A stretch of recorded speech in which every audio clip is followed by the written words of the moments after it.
50 की सीरीज देख रहे हैं, उसी तरीके से 50 की सीरीज को हम लोग देखेंगे। तो चलिए देखते हैं आज के 50 महत्वपूर्ण प्रश्न। इसमें टोटल मैं 10,000 प्रश्न आपको जो है प्रोवाइड करवाऊंगा। यह प्रश्न KVS, NVS, Rajasthan, Bihar, Punjab, Delhi, UGC net सभी के लिए महत्वपूर्ण रहेगा। ये 10,000 प्रश्न आप देख लेते हैं तो आपको अदर से कहीं भी कुछ देखने की ज़रूरत नहीं पड़ेगी। तो चलिए देखते हैं आज का पहला प्रश्न। आज का पहला प्रश्न है, लाइब्रेरी शब्द लैटिन भाषा के कौन से शब्द से बना है? लाइब्रेरी जो शब्द है वो लैटिन भाषा के कौन से शब्द से बना है? तो आंसर है लीवर या LIBER। लाइबर ऐसे कहते हैं, लीवर है। अगला है, लाइब्रेरी शब्द फ्रेंच भाषा के किस शब्द से निकलता है? दोस्तों ये क्वेश्चन जो है पूछे गए हैं। आपको मैं बताऊं, जितने भी आपको मैं क्वेश्चन प्रोवाइड कराऊंगा वह KVS यानी कि एग्ज़ाम से रिलेटिव ही रहेंगे। इधर उधर हमें जो है ब्रह्मांड में नहीं घूमना है, हमें सिर्फ अपने टॉपिक को फोकस रखना है। तो लाइब्रेरी शब्द फ्रेंच भाषा के जो है लिब्रा शब्द से बना हुआ है। अगला प्रश्न है, पुस्तकालय विज्ञान शब्द का प्रथम प्रयोग किसने तथा कब किया था? लाइब्रेरी साइंस जो है वर्ड का प्रयोग जो है मार्टिन श्रीनोत्तर ने 1808 में किया था। अगला प्रश्न है 4 नंबर, लाइब्रेरी साइंस पद का सर्वप्रथम व्यापक प्रयोग किसने किया था? तो लाइब्रेरी साइंस का प्रथम प्रयोग जो है व्यापक प्रयोग SR रंगनाथन ने अपनी पुस्तक, ये भी ध्यान रख लीजिए, अपनी पुस्तक 5 लॉ ऑफ लाइब्रेरी साइंस में किया था। आपको पता ही होगा 5 लॉ ऑफ लाइब्रेरी साइंस का प्रतिपादन जो है 1928 में किया गया था और संपादन 1931 में। अगला प्रश्न है, भारत में पुस्तकालय विज्ञान के जनक किसे कहा जाता है? तो आप सभी को पता ही है, रंगनाथन महोदय को। और अमेरिका का अगर पूछे तो मेलविन डेवी को, या आधुनिक पुस्तकालय विज्ञान का जनक भी अगर क्वेश्चन पूछ देता है तो मेलविन डेवी को आप लोग याद रखिए।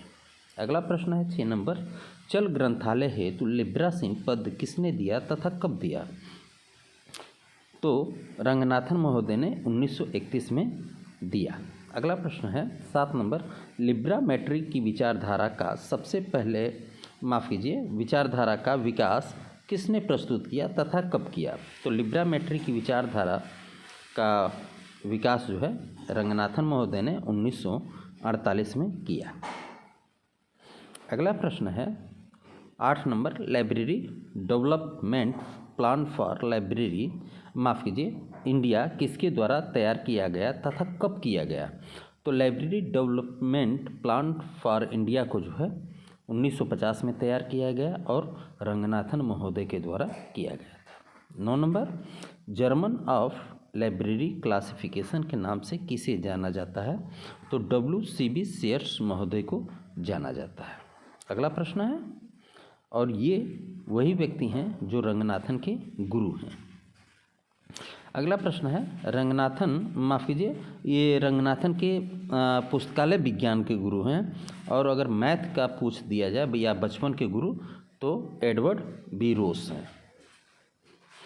अगला प्रश्न है, रंगनाथन ने प्रबंधन के कार्य को कितने भागों में विभाजित किया है?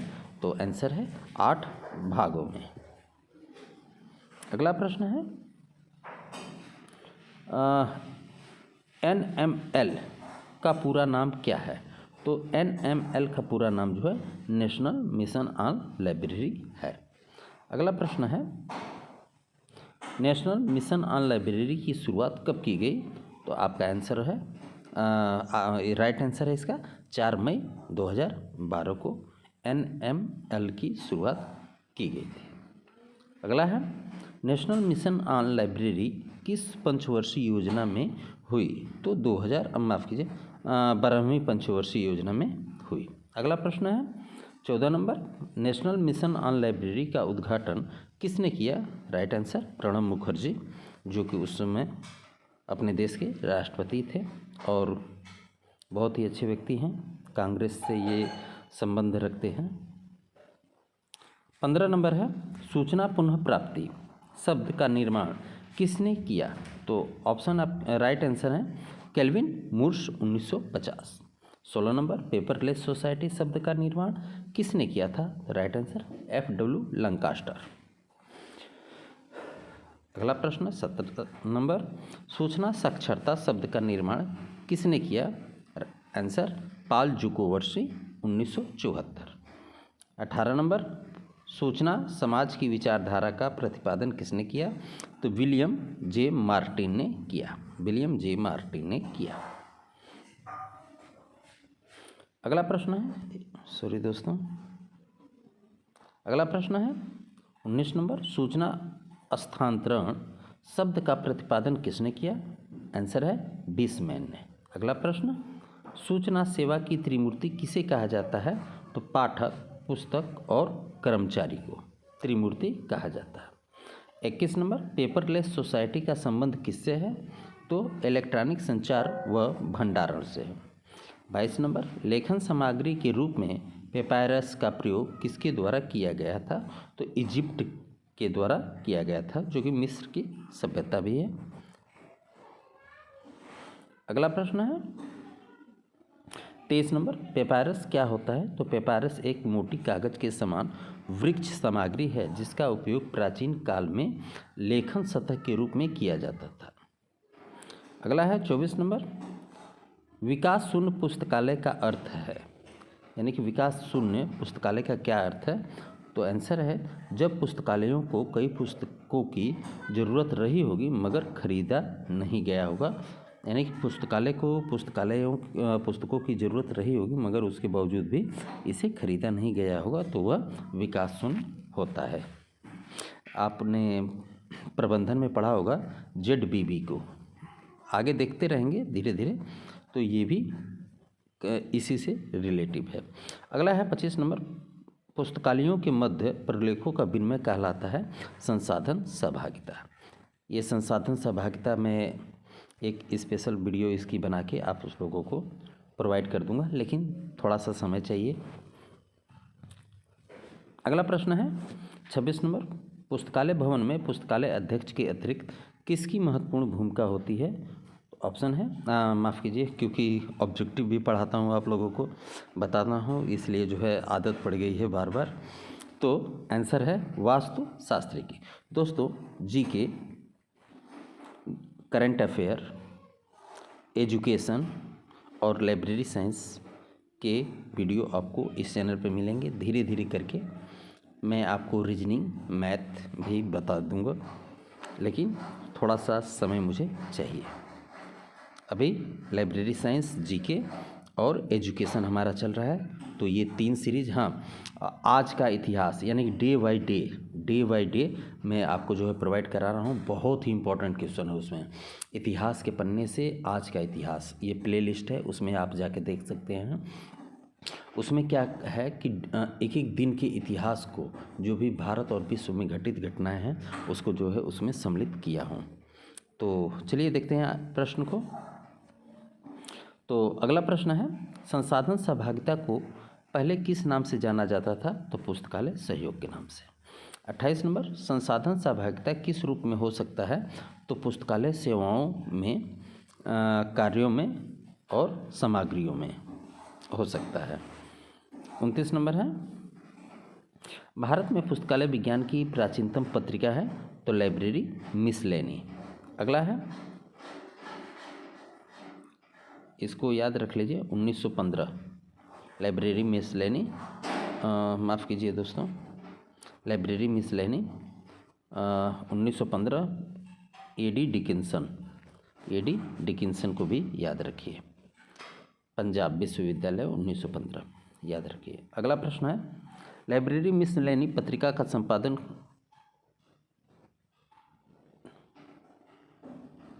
माफ़ कीजिएगा दोस्तों, पंजाब लाइब्रेरी प्राइमर है, पंजाब वाला। एडी डिकिंसन जो है, माफ़ कीजिएगा ध्यान में नहीं है क्योंकि बोलते बोलते जो है गलती हो जाती है। A D Dickinson Punjab library primer है वो। लाइब्रेरी मिसलेनी जो है W.A. बॉर्डन है, और ये पत्रिका जो है 1912 में W.A. बॉर्डन के द्वारा लिखी गई थी।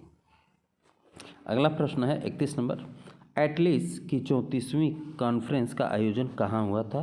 तो महेंद्रगढ़, हरियाणा में। अगला प्रश्न है, मोतीलाल वेस्ट LIS टीचर यानी कि लाइब्रेरी टीचर अवार्ड प्रदान करता है? तो LIS एटलीस ही करता है। 33 number, Attlee's journal of library education and research के प्रकाशन की अवधि क्या है? तो ये त्रैमासिक है, 3 महीने में एक बार प्रकाशित होती है। अगला है, LISERT का पूरा नाम क्या है? तो LIS education research and training है। अगला प्रश्न है 35, NAAC क्या है? NAAC क्या है? तो पूरा नाम है नेशनल असिस्टमेंट एंड अर्किडिटेशन काउंसिल। अगला है, भारत में उच्च शिक्षा संस्थानों का आकलन कौन करता है? NAAC करता है। अगला है, NAAC की स्थापना की गई थी 1994 में। अगला है, NAAC की स्थापना किसकी सिफारिशों के जवाब में की गई थी? तो राष्ट्रीय शिक्षा नीति के तहत 1986 में। अगला है, NAAC का मुख्यालय कहाँ है? तो बेंगलुरु में है। अगला है, NAAC की सामान्य परिषद का अध्यक्ष कौन होता है? तो UGC का अध्यक्ष होता है। अगला है, UGC का वर्तमान अध्यक्ष माफ कीजिए, UGC का वर्तमान अध्यक्ष 2021 में कौन है? तो प्रोफेसर धीरेन्द्र पाल। अगला है, KLA का पूरा नाम क्या है? तो केरल लाइब्रेरी एसोसिएशन है। अगला है, जोकलाई का संबंध किससे है? तो समस्त राज्य के पुस्तकालय संघों से है। अगला है, जोकलाई की बैठकें किसकी बैठकों के साथ होती है? तो ILA और ISLIC के साथ, यानी कि जो स्पेशल लाइब्रेरी है 1955, याद रखिए, कलकत्ता। अगला है 45 नंबर, भारत के सभी प्रकार के पुस्तकालय संबंधों के बीच समन्वय बनाए रखने के लिए किसकी स्थापना की गई थी? तो जोकलाई की। अगला प्रश्न है, जोकलाई की स्थापना किसने की थी? तो ILA, ISLIC और एटलीस ने, ये तीनों ने मिलकर की थी। अगला है, ILA का पूरा नाम क्या है? Indian library association. अगला है, ILA की स्थापना कब हुई थी? तो 12-13 सितंबर 1933 को। 49, ILA की स्थापना किस एक्ट के तहत हुई थी? तो सोसाइटी पंजीकरण अधिनियम 1960 के तहत। अगला है, ILA की स्थापना औपचारिक रूप से कब की गई थी? तो 12 सितंबर 1933 को की गई थी। तो दोस्तों, हमारे जो है 50 प्रश्न कंप्लीट हुए। इतिहास के पन्ने से आज का इतिहास आप एग्जाम में पूछे जाएंगे और ये इम्पोर्टेंट क्वेश्चन होते हैं, आप सभी को पता है। आप क्वेश्चन को देखिएगा पूरे शुरू से लेकर लास्ट तक, आपको समझ में आ जाएगा कि यह कितने महत्वपूर्ण और कितने इम्पोर्टेंट क्वेश्चन आपके लिए हैं। तो दोस्तों, चैनल को जरूर सब्सक्राइब कीजिएगा और अच्छा लगे तो शेयर और लाइक जरूर कीजिएगा। तो चलिए देखते हैं आज की इन क्वेश्चन को। तो पहला हमारा क्वेश्चन है, ILA की स्थापना कहाँ हुई थी? तो ILA की स्थापना जो है प्रथम अखिल भारतीय सम्मेलन कलकत्ता में हुई थी। अगला प्रश्न है 52, प्रथम अखिल भारतीय पुस्तकालय सम्मेलन कहाँ हुआ था? तो रॉयल एशियाटिक हॉल में कोलकाता में हुआ था। अगला प्रश्न है 53 नंबर, भारतीय पुस्तकालय संघ यानी कि ILA, ये थोड़ा सा मिस्टेक हो गया, ILA है का प्रथम अध्यक्ष कौन था? MO थॉमस था, थे, माफ़ कीजिए, थे। 54 है, MO थॉमस और ILA का अध्यक्ष कब तक बने? तो ये 1933 से 1937 तक ये ILA के अध्यक्ष रहे। अगला है, अखिल भारतीय पुस्तकालय संघ का अध्यक्ष कौन था? तो AC बुलनर थे। अगला है, इंडियन लाइब्रेरी एसोसिएशन का प्रथम सचिव कौन था? तो KM असदुल्ला, और ये KM असदुल्ला जो थे ये इंपीरियल लाइब्रेरी के लाइब्रेरियन थे। अगला प्रश्न है, ILA का वर्तमान में मुख्यालय कहाँ स्थित है? तो मुखर्जी नगर, नई दिल्ली में है। अगला प्रश्न है, ILA का पहले स्थापना के समय मुख्यालय कहाँ स्थित था? तो कोलकाता में। 59 है, ILA इफ्ला का सदस्य कब बना? राइट आंसर 1957 में। 60 है, ILA फीड का सदस्य कब बना? 1952 में। 61, ILA का पहला आजीवन सदस्य कौन था? आंसर है रंगनाथन। 62 है, भारतीय पुस्तकालय संघ यानी कि ILA का प्रथम पत्रिका कौन सी थी? तो लाइब्रेरी बुलेटिन। अगला प्रश्न है 63 नंबर, ILA की पत्रिका लाइब्रेरी बुलेटिन की शुरुआत कब हुई थी? आंसर है 1942 में। अगला प्रश्न है लाइब्रेरी बुलेटिन को बंद कर दिया गया 1946 में। 65 है, अबगिला का पूर्व नाम क्या था? तो लाइब्रेरी बुलेटिन। 66 है, अबगिला की शुरुआत कब हुई थी? 1949 में। 67, अबगिला को बंद कब से कर दिया गया? 1953 से। 68, अबगिला का पूरा नाम क्या है? तो अबगिला का पूरा नाम NLS बुलेटिन ग्रंथालय ऑफ ILA। 69, ILA की स्वर्ण जयंती कब मनाई गई? 1984 में। 70 है, ILA बुलेटिन का प्रकाशन कौन करता है? ILA करता है। 71, ILA बुलेटिन की शुरुआत कब हुई थी? आंसर 1965 में। 72 नंबर, ILA बुलेटिन की आवृत्ति क्या है? त्रैमासिक है। 73, ILA बुलेटिन का नाम नया नाम परिवर्तित करके जिला बुलेटिन कब कर दिया गया? तो 2011 में। अगला प्रश्न है जिला का पूरा नाम क्या है? तो general of Indian library association bulletin है। 75 नंबर है general of Indian library association bulletin का प्रकाशन कौन करता है? तो ILA करता है। 76 नंबर है भारतीय पुस्तकालय संघ यानी कि ILA की आधिकारिक पत्रिका का नाम क्या है? तो आंसर है जिला बुलेटिन। अगला प्रश्न है 77, जिला बुलेटिन क्या है? तो एक सहकर्मी परीक्षा पत्रिका है। अगला है 78, भारतीय पुस्तकालय संघ यानी कि ILA की कौन सी पत्रिका उच्च गुणवत्ता वाले शोध लेख प्रकाशित करता है? तो आंसर है जिला बुलेटिन में। अगला है 79, रंगनाथन ILA का अध्यक्ष कब बना माफ़ कीजिए, थोड़ा रिस्पेक्ट देनी चाहिए, टाइपिंग है, ध्यान दीजिएगा। माफ़ कीजिए, 1944 से 1953 तक।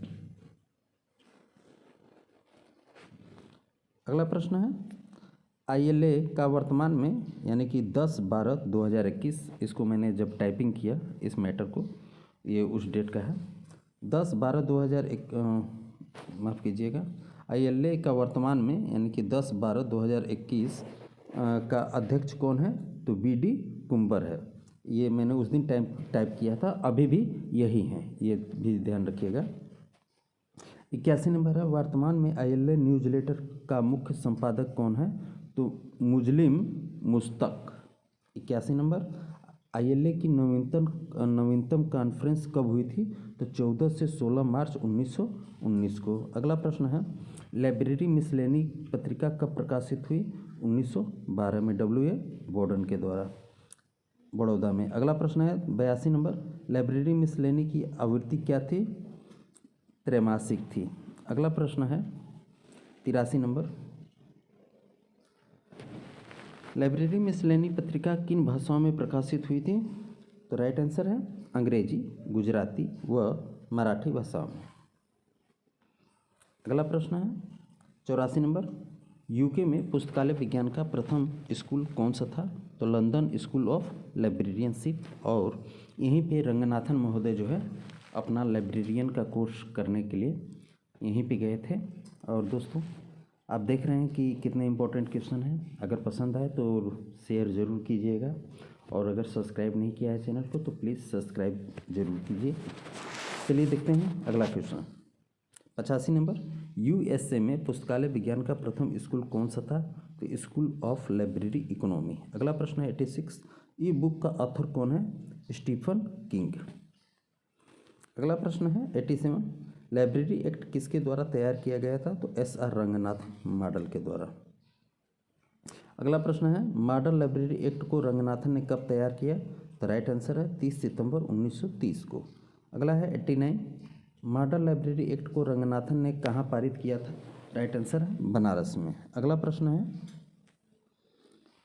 90, मॉडल लाइब्रेरी एक्ट को रंगनाथन ने किस कॉन्फ्रेंस में प्रस्तुत किया? तो ऑल एशिया एजुकेशन कॉन्फ्रेंस में, ये ऑफ लिखा है, ऑल है ये, ठीक है। अगला प्रश्न है 91, ILA ने मॉडल लाइब्रेरी एक्ट को किस वर्ष पारित किया?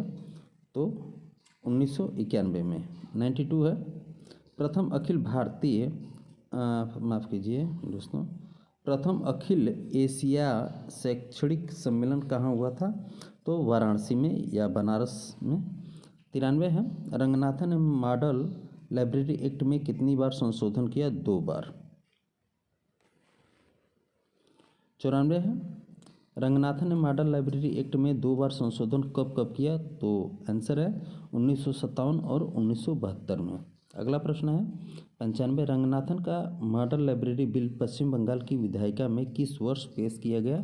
आंसर है 1931 में। अगला प्रश्न है, रंगनाथन ने मॉडल लाइब्रेरी बिल को मद्रास की विधायिका में किस वर्ष प्रस्तुत किया? राइट आंसर 1933 में। अगला प्रश्न है, मॉडल लाइब्रेरी बिल की रचना किसने की थी? तो डॉक्टर वेल्गा वेन कार्टिव ने, वेल्गा वेल कार्टिव ने। अगला प्रश्न है 99, मॉडल लाइब्रेरी बिल में कितनी बार संशोधन किया गया? तो 3 बार। कब कब किया गया था ये भी देख लीजिए। पहला संशोधन 1995 में, दूसरा संशोधन 2000 में और तीसरा संशोधन 2005 में। ईयर भी है, संक्षिप्त परिचय भी है, वगैरह वगैरह बहुत सारी चीज़ें हैं, आप उसे जाके देख सकते हैं। तो चलिए देखते हैं आज के 50 महत्वपूर्ण प्रश्न। पहला प्रश्न है, यूनियन लाइब्रेरी बिल की रचना एस आर रंगनाथन ने कब की थी? तो राइट आंसर है 1948 में। अगला प्रश्न है, यूनियन लाइब्रेरी बिल किस स्तर का बिल है? तो ये राष्ट्रीय स्तर का बिल है। अगला प्रश्न है, लाइब्रेरी डेवलपमेंट प्लान और लाइब्रेरी मॉडल बिल की रचना किसने की थी? तो आंसर है PN कौला ने। अगला प्रश्न है, 2004 लाइब्रेरी डेवलपमेंट प्लान और लाइब्रेरी बिल इसे किन भारतीय राज्यों के लिए लागू किया गया था? तो आंसर है जम्मू कश्मीर व दिल्ली। जम्मू कश्मीर 2 बार हो गया है, दिल्ली के लिए किया गया था। अगला प्रश्न है 105, जम्मू कश्मीर के लिए PN कौला ने लाइब्रेरी डेवलपमेंट प्लान और library bill model library bill की शुरुआत कब की थी? तो राइट आंसर है 1951 में। अगला प्रश्न है, दिल्ली के लिए PN कौला ने लाइब्रेरी डेवलपमेंट प्लान और मॉडल लाइब्रेरी बिल की शुरुआत कब की थी? तो राइट आंसर है 1954 में। अगला प्रश्न है 107, प्रेस एंड रजिस्ट्रेशन एक्ट कब पारित हुआ? राइट आंसर 1867 में। अगला प्रश्न है, प्रेस एंड रजिस्ट्रेशन एक्ट किस सरकार ने पारित किया था? तो आंसर है ब्रिटिश सरकार ने। अगला प्रश्न है, डिलीवरी ऑफ बुक एक्ट कब बना? राइट आंसर 1954 में। अगला प्रश्न है, ब्रिटिश म्यूजियम एक्ट शुरुआत में कब आया? तो राइट आंसर है 1973, माफ़ कीजिए 1753 में। ब्रिटिश म्यूजियम एक्ट जो है 1753 में आया। अगला प्रश्न है, ब्रिटिश म्यूजियम एक्ट में संशोधन कब किया गया? तो 1763 में। अगला प्रश्न है, ब्रिटिश संग्रहालय म्यूजियम कब आया? तो आंसर है 7 जून 1753 को। अगला प्रश्न है 113, ब्रिटिश म्यूजियम को जनता के लिए कब खोला गया? तो राइट आंसर है 15 जनवरी 1759 को। अगला प्रश्न है 114, ब्रिटिश म्यूजियम का पहला सारांश क्या था? तो आंसर है गाइड। अगला प्रश्न है, गाइड कब प्रकाशित हुई? तो राइट आंसर है 1903 में। अगला प्रश्न है, पहला गाइड व्याख्याता कब नियुक्त हुआ? तो 1911 में। अगला प्रश्न है, ब्रिटिश लाइब्रेरी एक्ट कब बना? राइट आंसर 1972 में। अगला प्रश्न है, Liverpool apprentice and mechanical library की स्थापना कब हुई? तो राइट आंसर 1823 में। अगला प्रश्न है, पुस्तकालय विज्ञान की शिक्षा के लिए विश्व का प्रथम संस्थान कौन सा था? तो right answer school of library economy. अगला प्रश्न है, स्कूल ऑफ लाइब्रेरी इकोनॉमी की स्थापना किसने किया था? तो राइट आंसर है मेलवी डेवी ने। अगला प्रश्न है स्कूल ऑफ लाइब्रेरी इकोनॉमी की स्थापना मेलवी डेवी ने कब की थी? तो 5 जनवरी 1887 को। अगला प्रश्न है स्कूल ऑफ लाइब्रेरी इकोनॉमी की स्थापना मेलवी डेवी ने कहाँ की थी? तो राइट आंसर है कोलंबिया यूनिवर्सिटी में। अगला प्रश्न है 123 भारत में पुस्तकालय शिक्षा प्रारंभ करने के लिए बड़ौदा नरेश के द्वारा किसे भारत बुलाया गया? तो राइट आंसर है W.A. बॉर्डन को। अगला प्रश्न है 124 W.A. बॉर्डन भारत किस वर्ष आया था? तो राइट आंसर है 1910 में। अगला प्रश्न है 125 सर्वप्रथम विश्व में पुस्तकालय शिक्षा के लिए संस्थान स्थापित करने का श्रेय किसे है? राइट आंसर है मेलवी डेवी को। अगला प्रश्न है 126 भारत में पुस्तकालय शिक्षा प्रारंभ करने का श्रेय किसे जाता है? तो राइट आंसर सियाजी राय गायकवाड़ तृतीय को है। अगला प्रश्न है भारत में पहला प्रशिक्षण स्कूल किसने शुरू किया था? राइट आंसर है W.A. बॉर्डन। अगला प्रश्न है 128 भारत में पहला औपचारिक प्रशिक्षण स्कूल कब तथा कहाँ प्रारंभ किया गया था? तो 1911 में बड़ौदा में। अगला प्रश्न है 129 भारत में लाइब्रेरी साइंस शिक्षा को कब अमेरिकी नागरिक द्वारा पंजाब में शुरू किया गया था? तो 1915 A.D. डिकिंसन या आशडॉन डिकिंसन के द्वारा। अगला प्रश्न है 130 W.A. बॉर्डन व A.D. डिकिंसन दोनों किसके शिष्य थे तथा किस देश के थे? तो मेलवी डेवी के दोनों शिष्य थे और ये USA के थे। अगला प्रश्न है 131 भारत में लाइब्रेरी साइंस का पहला कोर्स कब किसने तथा कहाँ प्रारंभ किया?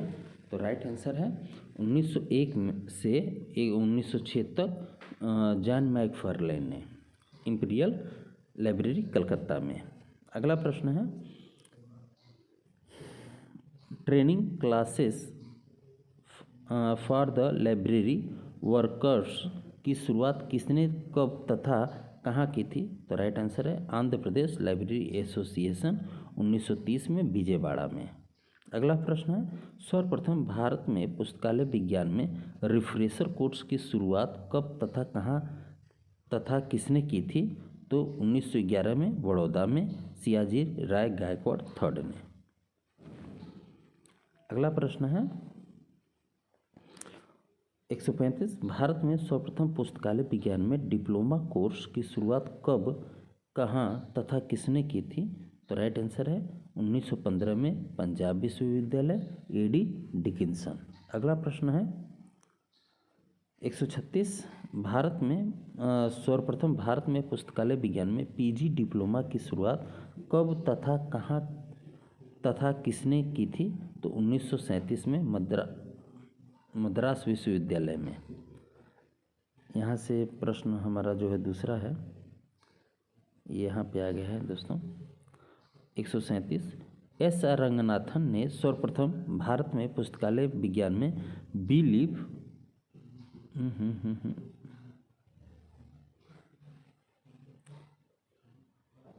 1937 में मद्रास विश्वविद्यालय 1937 ये 2 बार टाइप हो गया, ये 37 नंबर प्रश्न था दोस्तों, टाइपिंग मिस्टेक है थोड़ी। रंगनाथन ने शुरू किया था। अगला प्रश्न है यहाँ से है सर्वप्रथम भारत में पुस्तकालय विज्ञान में बी लीफ कोर्स की शुरुआत कब तथा कहाँ हुई थी? तो 1947 में अलीगढ़ मुस्लिम विश्वविद्यालय में। 38 नंबर है सर्वप्रथम भारत में पुस्तकालय विज्ञान में एम लीफ की शुरुआत कब तथा कहाँ हुई थी? तो एम लीफ 1949 दिल्ली विश्वविद्यालय। आपको सीधा से याद रखना है B lib Aligarh, M lib Delhi, PhD Delhi, M Phil Delhi, ये याद रखना है आपको। तो नीचे है तो एम लीफ दिल्ली विश्वविद्यालय 1949। अगला है सर्वप्रथम एम फिल मैंने पहले ही बताया तो दिल्ली 1978 याद रखना है सन को। 40 सर्वप्रथम भारत में पुस्तकालय विज्ञान में पीएचडी की शुरुआत कहाँ हुई थी? तो 1951 दिल्ली विश्वविद्यालय। 41 नंबर है, सर्वप्रथम भारत में किस व्यक्ति को पीएचडी की उपाधि दी गई तथा कब प्रदान की गई थी?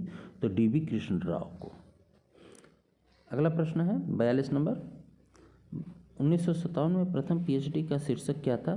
तो fact analysis and depth classification in agriculture.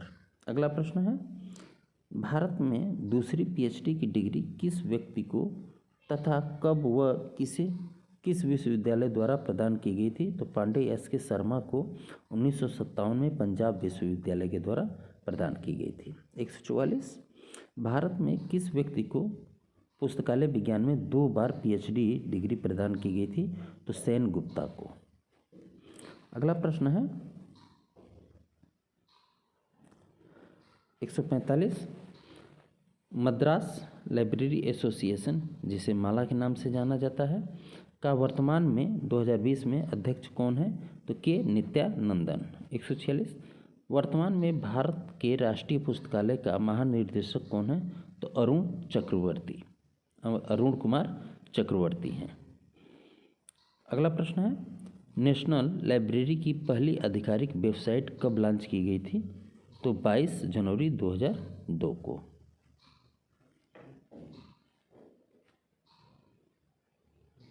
अगला प्रश्न है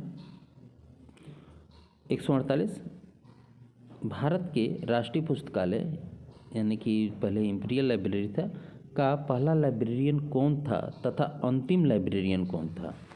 तो इंपीरियल लाइब्रेरी है क्योंकि पूर्व में यही था। तो प्रथम जॉन मैकफर्लेन था तथा अंतिम जो है के.एम. असदुल्ला थे। अगला प्रश्न है 149, स्वतंत्रता के बाद भारत के राष्ट्रीय पुस्तकालय का प्रथम लाइब्रेरियन ये देखना है। तो पहला क्वेश्चन है, भारत के राष्ट्रीय पुस्तकालय का प्रथम महानिर्देशक कौन था? तो स्वप्न चक्रवर्ती। 152 है, भारत के राष्ट्रीय पुस्तकालय का वर्तमान यानी कि 2020 में महानिर्देशक कौन है? तो अरिजित दत्त चौधरी, यानी कि 2020 में इसे वो किया गया। आगे है, किस देश के पुस्तकालय को सर्वप्रथम राष्ट्रीय संपत्ति जो है घोषित की गई?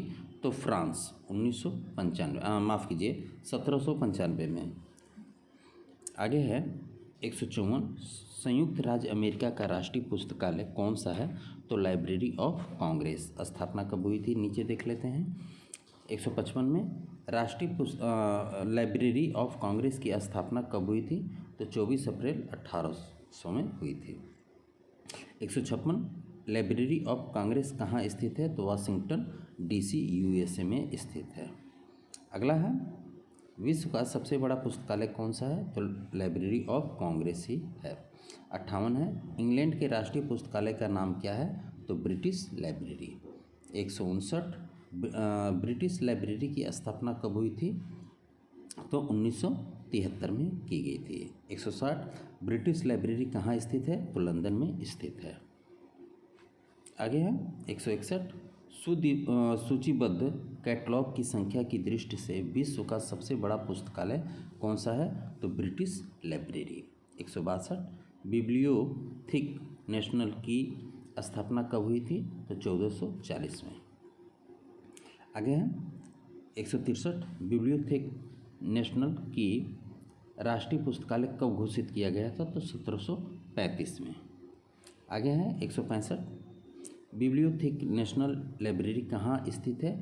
तो पेरिस फ्रांस में स्थित है। 165, स्टेट लर्निंग लाइब्रेरी की स्थापना कब हुई थी? तो 1862 में। 166, स्टेट लर्निंग लाइब्रेरी कहाँ स्थित है? तो मॉस्को रूस में। 167, ड्यूस नेशनल बिब्लियोमिक कहाँ का राष्ट्रीय पुस्तकालय है? तो ये जर्मन का है। 168, नेशनल डाइट लाइब्रेरी कहाँ, ये थोड़ा सा टाइपिंग मिस्टेक है, कहाँ का राष्ट्रीय पुस्तकालय है? तो ये जापान का है। 169, नेशनल डाइट लाइब्रेरी की स्थापना कब हुई थी? तो 1948 में हुई थी। 170, नेशनल लाइब्रेरी ऑफ पाकिस्तान की स्थापना कब हुई थी? तो 1951 में। 171 नालंदा विश्वविद्यालय पुस्तकालय की स्थापना किसने की थी? तो कुमार देवपाल ने। 172 नालंदा और तक्षशिला विश्वविद्यालय का संरक्षक है, ये थोड़ा सा टाइपिंग मिस्टेक है, संरक्षक कौन था? तो धर्मपाल था। 173 रत्नोदधि तंधी रत्न रंजिका रत्न सागर भवन किस पुस्तकालय में स्थित है? तो नालंदा विश्वविद्यालय में। ये मैं बताऊं दोस्तों, ये नालंदा का जो धर्मगंज, जो उसका कैंपस है लाइब्रेरी का, उसका नाम था धर्मगंज और धर्मपाल जो था इसका संरक्षक था। ध्यान रखिएगा, उसी के नाम पे ये धर्मगंज रखा गया। और ये तीनों भवन, ये भी ध्यान रखिए, ये तीनों भवन जो है एक ही प्रांगण में स्थित थे, यानी कि एक ही जगह स्थित थे। इन तीनों का नाम अलग अलग था। आगे हैं, नालंदा विश्वविद्यालय पुस्तकालय को किस व्यक्ति ने जलाया था? तो बख्तियार खिलजी ने जलाया था। इसे बख्तियार खिलजी ने जला दिया था, जो कि 6 महीने तक जो है ये जलता ही रहा। 1193 में मुझे जहाँ तक याद है 1193 में जो है इसे जला दिया गया था। 175 DPL का पूरा नाम क्या है? तो दिल्ली पब्लिक लाइब्रेरी। 176 DPL की स्थापना कब हुई थी? तो 27 अक्टूबर 1951 को। 177 दिल्ली पब्लिक लाइब्रेरी किसके अधीन कार्य करता है? तो संस्कृति मंत्रालय भारत सरकार के अधीन जो है कार्य करता है। 178 दिल्ली पब्लिक लाइब्रेरी की स्थापना किसके सहयोग से हुई थी?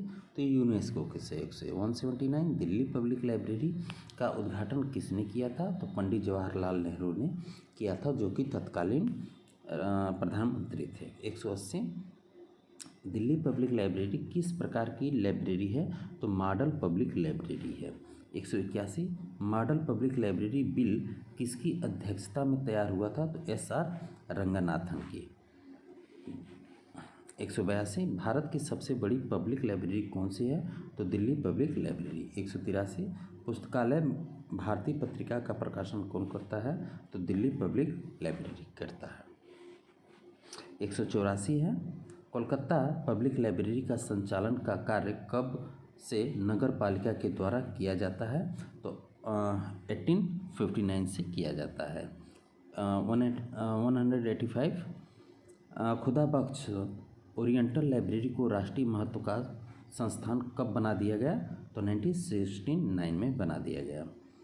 186 खुदा बख्श ओरिएंटल पब्लिक लाइब्रेरी कहाँ स्थित है? तो ये पटना बिहार में स्थित है। आगे है, खुदा बख्श ओरिएंटल पब्लिक लाइब्रेरी का दूसरा नाम क्या है? तो नेशनल म्यूनिस्क्रिप्ट लाइब्रेरी है। 188 खुदा बख्श ओरिएंटल पब्लिक लाइब्रेरी को जनता के लिए 1891 में किस गवर्नर के द्वारा जो है खोला गया? तो चार्ल्स है दोस्तों, चार्ल्स इलियट। ये थोड़ा टाइपिंग मुझे लग रहा है मिस्टेक है। चार्ल्स इलियट के द्वारा जो है खोला गया था।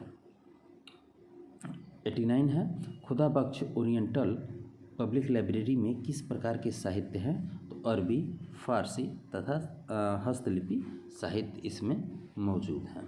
190 को देख लेते हैं। रामपुर रज्जा, राजा नहीं है रज्जा है, लाइब्रेरी कहाँ स्थित है? तो रामपुर उत्तर प्रदेश में स्थित है। 191 है वर्तमान में रामपुर राजा लाइब्रेरी किस के अधीन कार्य करती है? तो संस्कृति मंत्रालय भारत सरकार के अधीन कार्य करती है। 192 रामपुर रजा लाइब्रेरी की स्थापना कब हुई थी? तो 1774 में की गई थी। 193 है रामपुर रजा लाइब्रेरी को राष्ट्रीय महत्व का संस्थान कब घोषित किया गया? तो 1975 में किया गया था। 194 है रामपुर रजा लाइब्रेरी की स्थापना किसने की थी? तो नवाब फैजुल्ला खान ने की थी। 195 जामिया पुस्तकालय कहाँ स्थित है? तो जामिया इस्लामिया जो है दिल्ली में स्थित है। 196 Bengal Royal Asiatic Society Library की स्थापना कब हुई थी? तो 1784 में हुई थी। 197 Mumbai royal Asiatic Society Library की स्थापना कब हुई थी? तो 24 नवंबर 1984, माफ़ कीजिए 1804 में हुई थी। 24 नवंबर 1804 में हुई थी। दोस्तों इसमें जो भी मैंने क्वेश्चन आपके लिए प्रोवाइड किया है, आप यकीन कीजिए जब मैं खुद इस चीज़ को जो है लर्न किया था और जब मैं एजुकेशन पीरियड में था उस समय जो है इसको जो है मैंने अपने नोट्स में सम्मिलित किया था, उसी के द्वारा जो है मैं अपने कार्य को जो है करता हूँ। और जो है मैंने नोट्स भी बनाए हैं, एक इम्पोर्टेंट नोट्स है जो कि समथिंग 200 पेजेस का है। उसे भी मैं समय जब मिलेगा तो मैं आपके लिए जो है उपलब्ध करा दूंगा धीरे धीरे करके। दोस्तों चैनल को ज़रूर सब्सक्राइब कीजिएगा और चैनल पे बने रहिए और अच्छा लगे तो इसे शेयर ज़रूर कीजिएगा।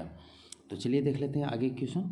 198 इंडिया ऑफिस लाइब्रेरी कहाँ स्थित है? तो यूके में स्थित है। ये 2 बार यूके हो गया।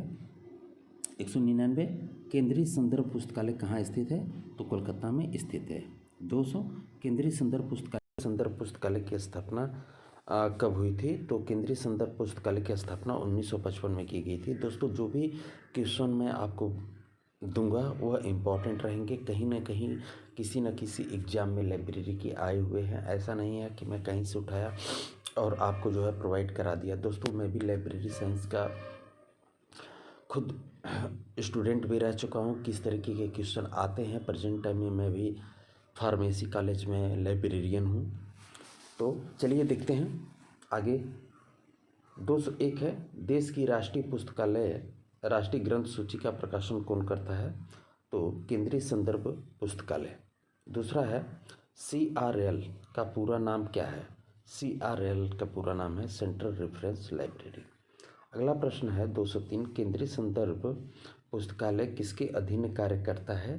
तो दोस्तों ये संस्कृत मंत्रालय भारत सरकार के अंतर्गत कार्य करता है। दोस्तों मैं आपके लिए काम मेरा चालू है जिसमें मैं आप सभी को जो है इम्पोर्टेंट नोट्स जो है प्रोवाइड करवाऊँगा।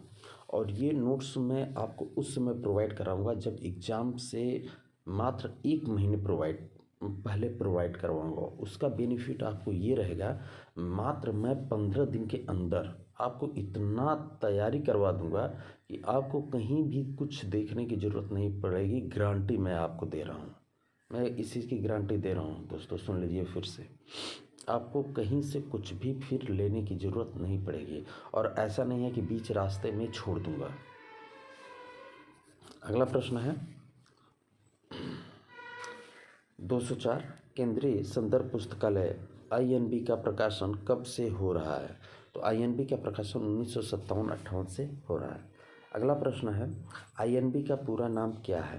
तो INB का पूरा नाम है इंडियन नेशनल बिब्लियोग्राफी है। अगला है भारत की राष्ट्रीय ग्रंथ सूची का नाम क्या है? तो INB है, ग्रंथ सूची का नाम INB है। अगला है INB की शुरुआत कब हुई थी? तो INB की शुरुआत जो है 1957 में हुई थी। आगे है INB जब 1957 में शुरू की गई थी तब आवृत्ति क्या थी? तो इसकी आवृत्ति जो है त्रैमासिक थी। जब शुरू यानी फर्स्ट स्टेज में जब इसे शुरू किया गया था तो ये 3 महीने पे प्रकाशित की जाती थी। लेकिन 209 में देखिए 1964 के बाद से INB की आवृत्ति क्या हो गई? तो INB मासिक हो गई, ध्यान रखिएगा। 210 है वर्तमान में INB की आवृत्ति क्या है? तो वर्तमान समय की अगर बात की जाए तो ये वर्तमान समय में भी मासिक है। अगला प्रश्न है 211 भारतीय ग्रंथ सूची का पिता किसे कहा जाता है? तो BS केशव को कहा जाता है। अगला प्रश्न है 212 INB का इंडेक्स कितने भागों में विभक्त है? तो दोस्तों 3 भागों में विभक्त है। अगला प्रश्न है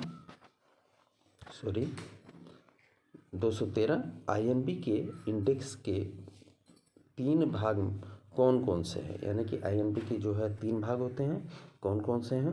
classified card, part, subject index, author index. 214 है, आईएनबी में सूची का व्यवस्थापन किस क्रम में किया जाता है? तो राइट आंसर है दोस्तों, वर्गीकृत क्रम में किया जाता है। अगला प्रश्न है 215, आईएनबी का वर्तमान प्रकाशन कौन करता है? आईएनबी का वर्तमान में प्रकाशन कौन करता है? तो केंद्रीय संदर्भ पुस्तकालय, जो कि कलकत्ता में स्थित है। अगला प्रश्न है 216, आईएनबी का कंप्यूटरीकृत स्वरूप में प्रकाशन किस वर्ष से आरंभ हुआ? तो जून 2000 से शुरू हुआ। अगला प्रश्न है 217, आईएनबी में वर्गीकरण किस पद्धति के द्वारा किया जाता है? वर्गीकरण किस पद्धति के द्वारा किया जाता है? तो सीसी यानी कि कोलन क्लासिफिकेशन का जो 6ठा संस्करण है उसके द्वारा, और डीडीसी का जो 22वां संस्करण है उसका प्रयोग किया जाता है। अगला प्रश्न है 218, आईएनबी की प्रकृति कैसी है? तो ये वर्णनात्मक है। अगला प्रश्न 219, आईएनबी का प्रकाशन कितनी भाषाओं में किया गया है या किया जा रहा है? ऐसे भी क्वेश्चन पूछ देगा। तो 14 भाषाओं में किया जा रहा है या होता है। अगला प्रश्न है 220, आईएनबी का व्यवस्थापन कितने भागों में हो रहा है? तो 2 भागों में हो रहा है। आईएनबी का व्यवस्थापन जो है कितने भागों में हो रहा है? 2 भागों में। 221 है, आईएनबी में विषय शीर्षक हेतु किसका प्रयोग किया जा रहा है? तो LCSH का तथा श्रृंखला प्रक्रिया का हो रहा है। अगला प्रश्न है 222, इंडेक्स इंडियाना को कौन प्रकाशित करता है? तो इंडेक्स इंडियाना को केंद्रीय संदर्भ पुस्तकालय करता है। 223, इंडेक्स इंडियाना कब से प्रकाशित हो रहा है? तो 1957 से 1977 से हो रहा है। अगला प्रश्न है, इंडेक्स इंडियाना कहाँ से प्रकाशित होती है? तो ये कोलकाता से प्रकाशित होती है। अगला प्रश्न है 1977 में इंडेक्स इंडियाना की आवृत्ति क्या थी? तो ये त्रैमासिक थी। 1977 में इसकी आवृत्ति क्या थी? तो त्रैमासिक थी। 226 है, 1981 के बाद इंडेक्स इंडियाना की आवृत्ति क्या हो गई? तो ये वार्षिक हो गई। 227, वर्तमान में इंडेक्स इंडियाना की आवृत्ति क्या थी? तो वार्षिक है। अगला है 228, इंडेक्स इंडियाना कितनी भाषाओं में प्रकाशित हो रही है? तो ये 6 भाषाओं में प्रकाशित हो रही है। दोस्तों आप देख रहे हैं कि कितना इम्पोर्टेंट क्वेश्चन है ये सारे। आप खुद पढ़ेंगे तो आपको लगेगा कि हाँ इधर उधर। और एक चीज़ और दोस्तों, अगर मैं किसी क्वेश्चन को एक बार बता दिया हूँ, ऐसा नहीं है कि उसी क्वेश्चन को बार बार रिपीट करके या बहुत वीडियो को बहुत लंबा करके आपको जो है बहुत ज़्यादा वो करना है। इधर उधर की बात नहीं होगी, सीधा अपने क्वेश्चन को देखेंगे, क्योंकि मैं समझ सकता हूँ कि आपके पास समय बहुत ही बहुमूल्य है और समय दोबारा लौट के नहीं आता है। इसलिए कम समय में अधिक से अधिक चीज़ों को प्रोवाइड करवाऊँगा धीरे धीरे समय के साथ। और दोस्तों मैं ये भी आपको बताना चाहूँगा कि आप लोगों को करंट अफेयर्स जीके भी प्रोवाइड कराऊँगा, रीजनिंग भी प्रोवाइड करवाऊँगा आपको इसी चैनल पे।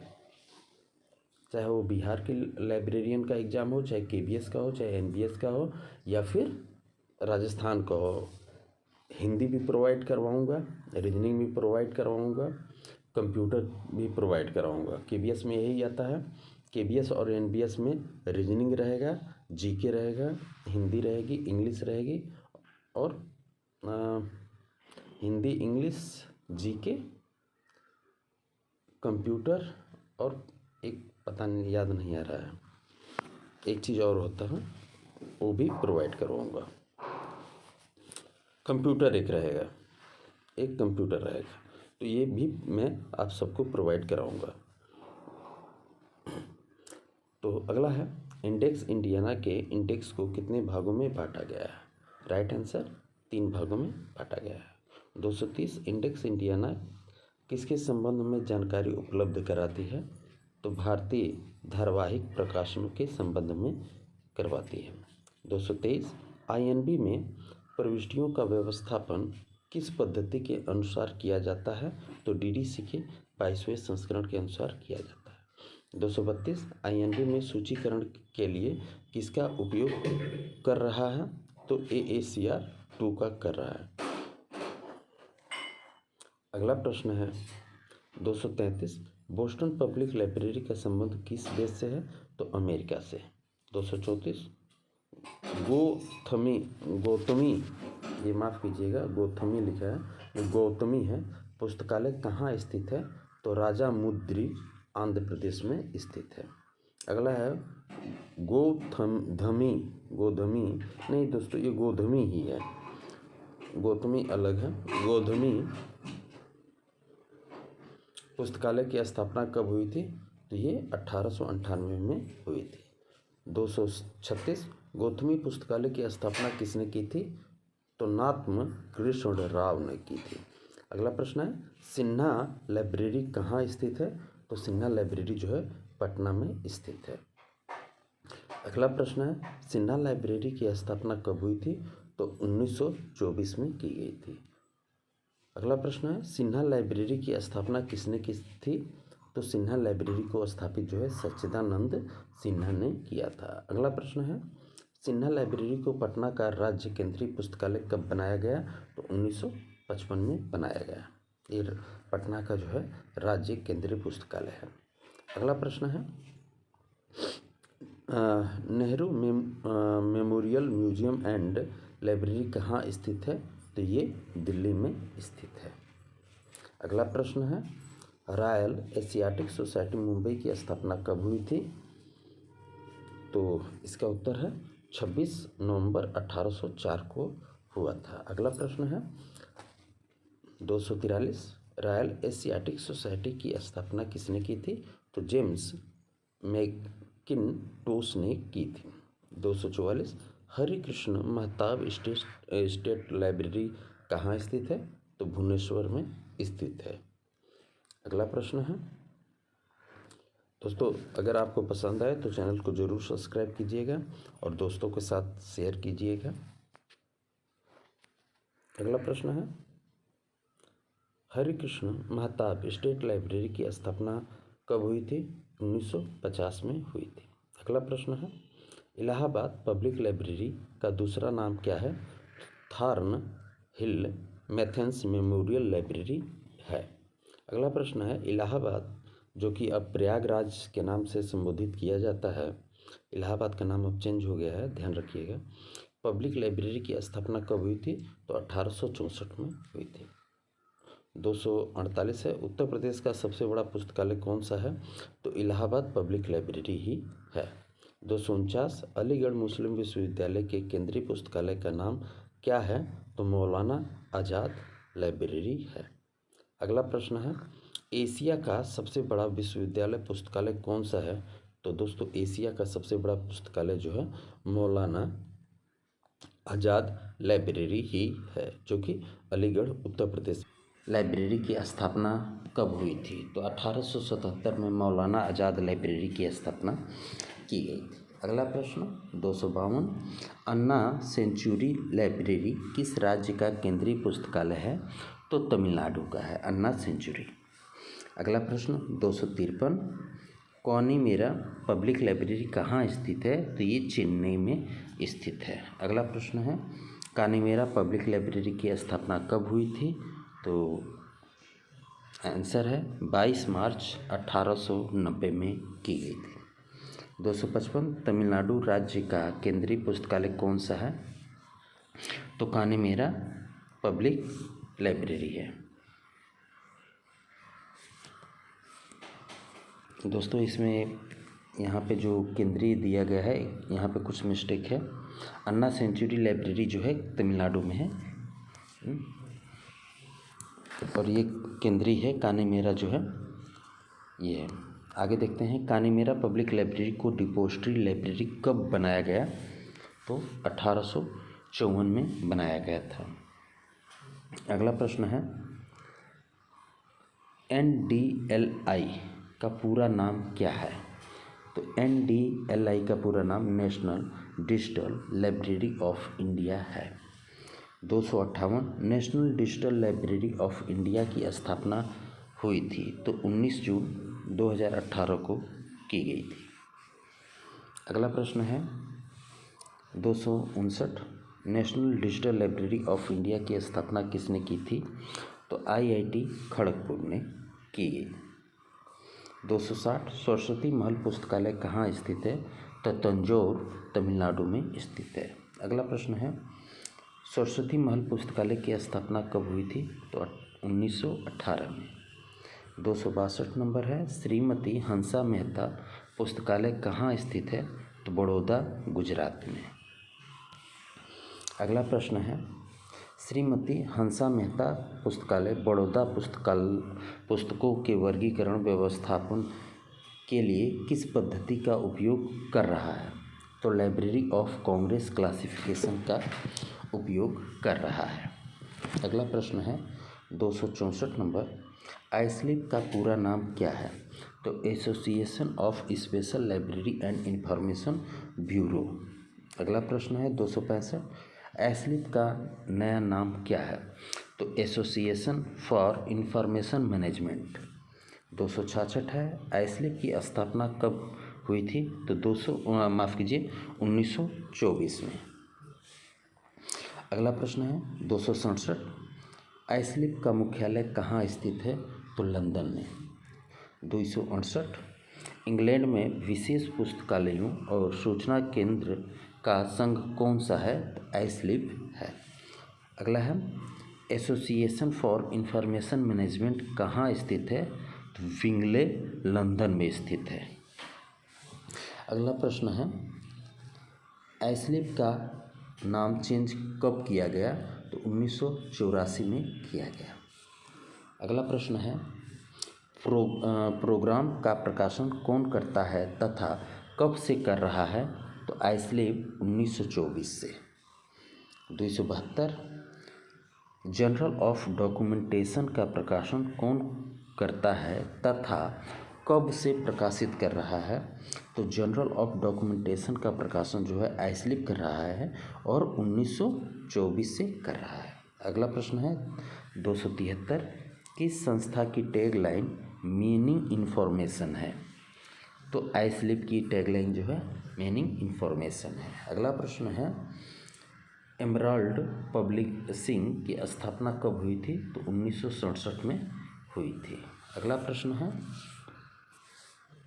275 SLA का पूरा नाम क्या है? तो स्पेशल लाइब्रेरी एसोसिएशन। दोस्तों Bihar librarian, Rajasthan librarian, KBS NBS इनमें आपके सब्जेक्ट 100 नंबर के पूछे जाएंगे। बिहार और राजस्थान में तो GK जो है आपका रहेगा 50 नंबर का क्वेश्चन, लेकिन KBS और NBS में क्या है? KBS NBS में और DSSB में आपके रीजनिंग भी रहेंगे और कंप्यूटर रहेगा, रीजनिंग कंप्यूटर, हिंदी रहेगी और GK रहेगा।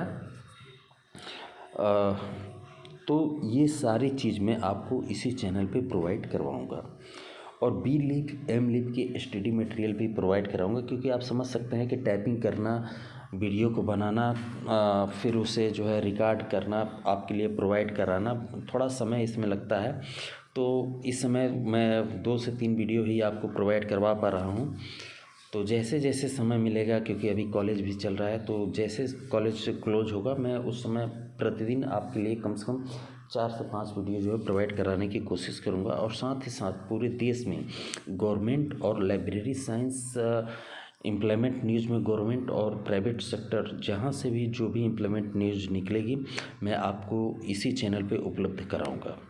तो एक छोटा सा प्रयास है आप सभी के लिए। आई होप कि आपके लिए ये उपयोगी होगा। तो चैनल को दोस्तों ज़रूर सब्सक्राइब कीजिएगा ताकि जो भी वीडियो मैं डालूं आप तक पहुंच पाए और उसे आप देख पाएँ। तो चलिए देखते हैं अगला क्वेश्चन। 276 SLA की स्थापना कब हुई थी? तो 1909 में। अगला प्रश्न है 277 SLA की स्थापना किसने की थी? तो जॉन कॉटन दाना ने। अगला प्रश्न है किस संस्था की tagline connecting people and information है? तो SLA की है। अगला प्रश्न है SLA का मुख्यालय कहाँ पर है? तो मैकलीन वाशिंगटन में है। अगला प्रश्न है 280 SLA का प्रथम अध्यक्ष कौन था? तो जॉन कॉटन दाना। अगला प्रश्न है 281 information system on research and documentation यानी कि आइसोरीड किस संस्था द्वारा स्थापित किया गया? तो यूनेस्को और फिट के द्वारा किया गया।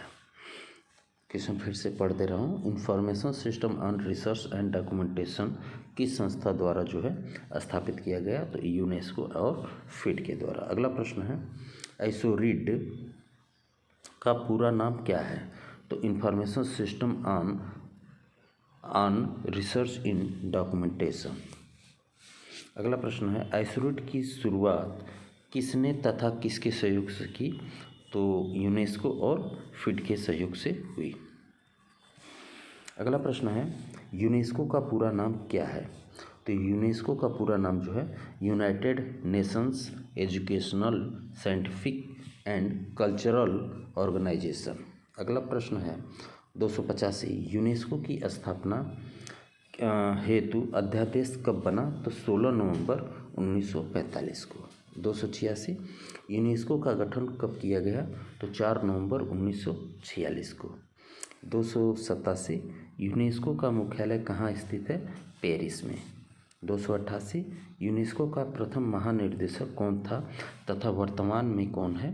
तो जूलियन हेक्सले व आंड्रे आजूले। ये 16/1/2022 को जब इसकी टाइपिंग किया गया था तब तक ये है। जब आप एग्ज़ाम देने जाइएगा तो इसको एक बार रीचेक जरूर करिएगा। अगला प्रश्न है यूनेस्को के इससे पहले पूर्व महानिर्देशक कौन थे? तो इरिना बोकोवा। अगला प्रश्न 290 यूनेस्को की 39वीं कॉन्फ्रेंस कब हुई थी? तो 2017 में हुई थी, अंतिम।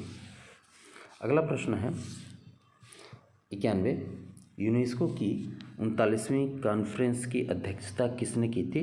तो जोहर अलाई ने। अगला प्रश्न है 292 विश्व धरोहर हमारी धरोहर किस संस्था की टैगलाइन है? तो यूनेस्को की। अगला प्रश्न है 293 world heritage is our heritage किस संस्था की टैगलाइन है? तो यूनेस्को की है। अगला प्रश्न है यूनेस्को पब्लिक लाइब्रेरी मैनिफेस्टो कब प्रकाशित हुआ? तो 1949 में। अगला प्रश्न है यूनेस्को पब्लिक लाइब्रेरी मैनिफेस्टो में प्रथम संशोधन कब हुआ? 1972 में पहला संशोधन हुआ था। अगला प्रश्न है यूनेस्को पब्लिक लाइब्रेरी मैनिफेस्टो का अद्यतन या नवीनतम संशोधन कब किया गया? तो 1994 में। अगला प्रश्न है यूनेस्को पब्लिक लाइब्रेरी मैनिफेस्टो में कितनी बार संशोधन हुआ? तो 2 बार। कब कब? 72 और 94 में। अगला प्रश्न है 298 यूनेस्को पब्लिक लाइब्रेरी मैनिफेस्टो में 1994 में संशोधन किस संस्था के सहयोग से किया गया? तो इफ्ला के सहयोग से। अगला प्रश्न है पब्लिक लाइब्रेरी मैनिफेस्टो को स्वीकार कब किया गया? तो 1994 में। अगला प्रश्न है 300 और आज का अंतिम प्रश्न यूनेस्को ने आइसोरीड की स्थापना किसके सहयोग से की थी? तो फिट के सहयोग से किया था। को हम लोग देखेंगे। तो चलिए शुरू करते हैं। Non stop 50 question. तो पहला क्वेश्चन है 301 आइसोरीड नामक आर्टिकल प्रथम बार कब प्रकाशित किया था? आइसोरीड आपको पता ही है, कल की वीडियो में मैंने बता ही दिया है कि यूनेस्को और फिट के सहयोग से इसकी स्थापना की गई थी। अगर उसे नहीं देखा है तो उसे जाके आप चैनल के प्लेलिस्ट में देख सकते हैं। तो दोस्तों 1980 में। 302 आइसोरीड नामक आर्टिकल किसके द्वारा जो है प्रकाशित किया गया? तो सी हेल्स के द्वारा। 303 यूनेस्को ने क्षेत्रीय केंद्रीय पुस्तकालय की स्थापना कब की थी? तो 1959 में। अगला प्रश्न है क्षेत्रीय केंद्रीय पुस्तकालय की स्थापना किसने की थी? तो यूनेस्को ने की थी। अगला प्रश्न है मेडलिन सार्वजनिक पुस्तकालय की स्थापना किसने की थी? तो यूनेस्को ने किया था। 306 यूनेस्को ने मेड्रिन सार्वजनिक पुस्तकालय की स्थापना कब की थी? तो 1954 में। अगला प्रश्न है बुक कूपन पद्धति की व्यवस्था किसके द्वारा की गई थी? तो यूनेस्को के द्वारा की गई थी। अगला प्रश्न है 308 यूनेस्को ने कितने पृष्ठों वाले गैर आवासीय प्रकाशन को ग्रंथ के रूप में परिभाषित किया है? 49 या उससे अधिक के पृष्ठों में। यानी कि यूनेस्को ने जो अपने स्टेटमेंट दिए हैं उसमें 49 से अधिक अगर जो पेज रहेंगे तो वह पुस्तक कहलाएगी, अन्यथा वह पंपलेट कहलाएगी। यह केबीएस के एग्ज़ाम में आया हुआ है। दोस्तों एक चीज़ मैं आपको अभी बता दूं, मैं आपके लिए जो है डीडीसी और सीसी, जिसमें अधिकतम छात्र जो है कंफ्यूज हो जाते हैं, बहुत ही नॉर्मल तरीके से आपको बाकायदे में कॉपी पेन के साथ नोट कराऊंगा। और एग्ज़ाम से पहले, किसी भी एग्ज़ाम से पहले मैं अभी उस पर काम कर रहा हूँ। सिर्फ आपको छाट के फैक्ट, यानी कि मैं बताऊँ आपको, मैं अधिक से अधिक उसकी 10-10 मिनट या 15-15 मिनट की वीडियो जो है 30 से 40 वीडियो बनाऊंगा और उसमें आपके टोटल एग्ज़ाम कवर करवा दूंगा। उसी में आप इसको पढ़ने से क्या होगा कि आप पहली बात वन लाइनर कम समय में आप तैयार होगा। दूसरी चीज़ ऑब्जेक्टिव टेस्ट सीरीज जब चलाऊंगा तो उसमें आपको अभ्यास हो जाएगा कि हाँ आप ये चीज़ कर पाते हैं, नहीं कर पाते हैं। तीसरी चीज़ स्टडी मटेरियल भी प्रोवाइड कराऊंगा। उससे फ़ायदा ये होगा कि आप कम समय में उस चीज़ को पढ़ लेंगे। उसके बाद लास्ट में मैं आपको जो है पूरी चीज़ का निचोड़ दूंगा। कहने का मतलब सिर्फ और सिर्फ इम्पोर्टेंट फैक्ट्स के साथ नोट्स दूंगा। और सीसी और डीडीसी इस पे वीडियो में अलग बना दूंगा ताकि आप उस चीज़ को समझ पाएँ और कोई भी चीज़ आप आराम से फेस कर पाएँ। तो दोस्तों इसके लिए चैनल को प्लीज़ सब्सक्राइब कीजिएगा और दोस्तों के साथ शेयर जितना अधिक से अधिक हो सके कीजिए। और आपको कहीं भी कोचिंग वगैरह कहीं भी नहीं जाने की ज़रूरत है। मैं आपको गारंटी दे रहा हूँ, आप इन प्रश्नों को सिर्फ कंटिन्यू आप देखते रहिए। कोचिंग में कोई अलग से आपको नहीं पढ़ा देगा। मैं आपको इतना खुद स्टडी मटेरियल दे दूंगा कि कोचिंग वाले भी खोजेंगे कि कहाँ से इतना जो है आपको प्रोवाइड हुआ। 60 क्वेश्चन दूंगा। किसी भी यूट्यूब चैनल पे आप जाके सर्च मार के देख लीजिए, 60 एग्ज़ाम के क्वेश्चन आपको नहीं मिलेंगे, लेकिन मैं 60 क्वेश्चन आपको दूंगा क्योंकि 60 लाइब्रेरियन के एग्ज़ाम जो भी हुए हैं मैं आपको सब कुछ प्रोवाइड कराऊंगा। तो दोस्तों अगला प्रश्न है नेटिस की स्थापना कब हुई थी? तो 1974 में हुई थी नेटिस की स्थापना। अगला प्रश्न है नेटिस की स्थापना किसने की थी? तो यूनेस्को ने किया था। अगला प्रश्न है 311 यूनिसिस्ट का पूरा नाम क्या है? तो यूनिसिस्ट का पूरा नाम United nation international information system है। अगला प्रश्न है यूनिसिस्ट का दूसरा नाम क्या है? तो यूनिसिस्ट का दूसरा नाम है वर्ल्ड साइंटिफिक इंफॉर्मेशन सिस्टम। अगला प्रश्न है यूनिसिस्ट की शुरुआत कब हुई थी? तो 1971 में हुई थी। अगला प्रश्न है यूनेस्को ने यूनिसिस्ट को स्थापित करने के लिए किस एजेंसी के साथ सहयोग किया? तो ICSU। और एक चीज़ आपको समथिंग 20 मॉडल पेपर भी मैं दूंगा खुद के बना के, जिससे आप अपना टेस्ट और आकलन कर पाएँ। अगला प्रश्न है यूनेस्को के द्वारा PGI की स्थापना कब की गई? 1976 में PGI की स्थापना की गई। 316 है PGI का पूरा नाम क्या है? तो जनरल इंफॉर्मेशन प्रोग्राम है PGI की। अगला प्रश्न है यूनिसिस्ट यूनेस्को का एक क्या है? यूनेस्को का क्या है? तो एक कार्यक्रम है। अगला प्रश्न है यूनिसिस्ट सेकंड का आयोजन कब हुआ? तो 1979 में हुआ। अगला प्रश्न है यूनिसिस्ट सेकंड का आयोजन कहाँ हुआ था? तो पेरिस में। अगला प्रश्न है 320 यूनेस्को का डाटाबेस किसे कहा जाता है? तो DARE को कहा जाता है। अगला प्रश्न है 321 DARE किस के संबंध में जानकारी उपलब्ध कराता है? तो ये सोशल साइंस के क्षेत्र में जानकारी उपलब्ध कराता है। अगला प्रश्न है 322, IFAP का पूरा नाम क्या है? तो इंफॉर्मेशन फॉर ऑल प्रोग्राम। अगला प्रश्न है 323, IFAP की शुरुआत किसने की थी? तो यूनेस्को ने की थी। 324, IFAP की शुरुआत यूनेस्को ने कब की थी? 2001 में। अगला प्रश्न, IFAP किस प्रकार का कार्यक्रम है? तो अंतर सरकारी। अगला प्रश्न 326, यूनेस्को के किन दो विभागों को मिलाकर 1976 में PGI की स्थापना की गई? तो यूनेस्को विभाग सूचना विभाग और प्रलेखन विभाग को मिला के जो है PGI की स्थापना की गई थी। 327, भारत में कौन सी सलाहकार समिति यूनिसिस्ट की राष्ट्रीय समिति के रूप में कार्य कर रही है? निषाद। अगला प्रश्न है 328, यूनिसिस्ट न्यूज़लेटर की अवधि क्या है? तो ये त्रैमासिक है। अगला प्रश्न है यूनेस्को के किन्हीं 4 प्रकाशनों के नाम लिखिए। तो यूनिसिस्ट न्यूज़लेटर है, इन्फॉर्मेटिक है, तीसरा जो है ट्रांसलेनियम है, चौथा जो है यूनेस्को जर्नल ऑफ इन्फॉर्मेशन है। इसे आप नोट करना चाहें तो नोट भी कर सकते हैं, या इन वीडियो को 2 से 3 बार देखिएगा, खुद याद हो जाएगा। 330 है, निषाद का पूरा नाम क्या है? तो national information system for science and technology है। अगला प्रश्न है 331, निषाद को किसके द्वारा लॉन्च किया गया? तो DSIR के द्वारा जो है लॉन्च किया गया। अगला प्रश्न है DSIR का पूरा नाम क्या है? तो department of scientific and industrial research.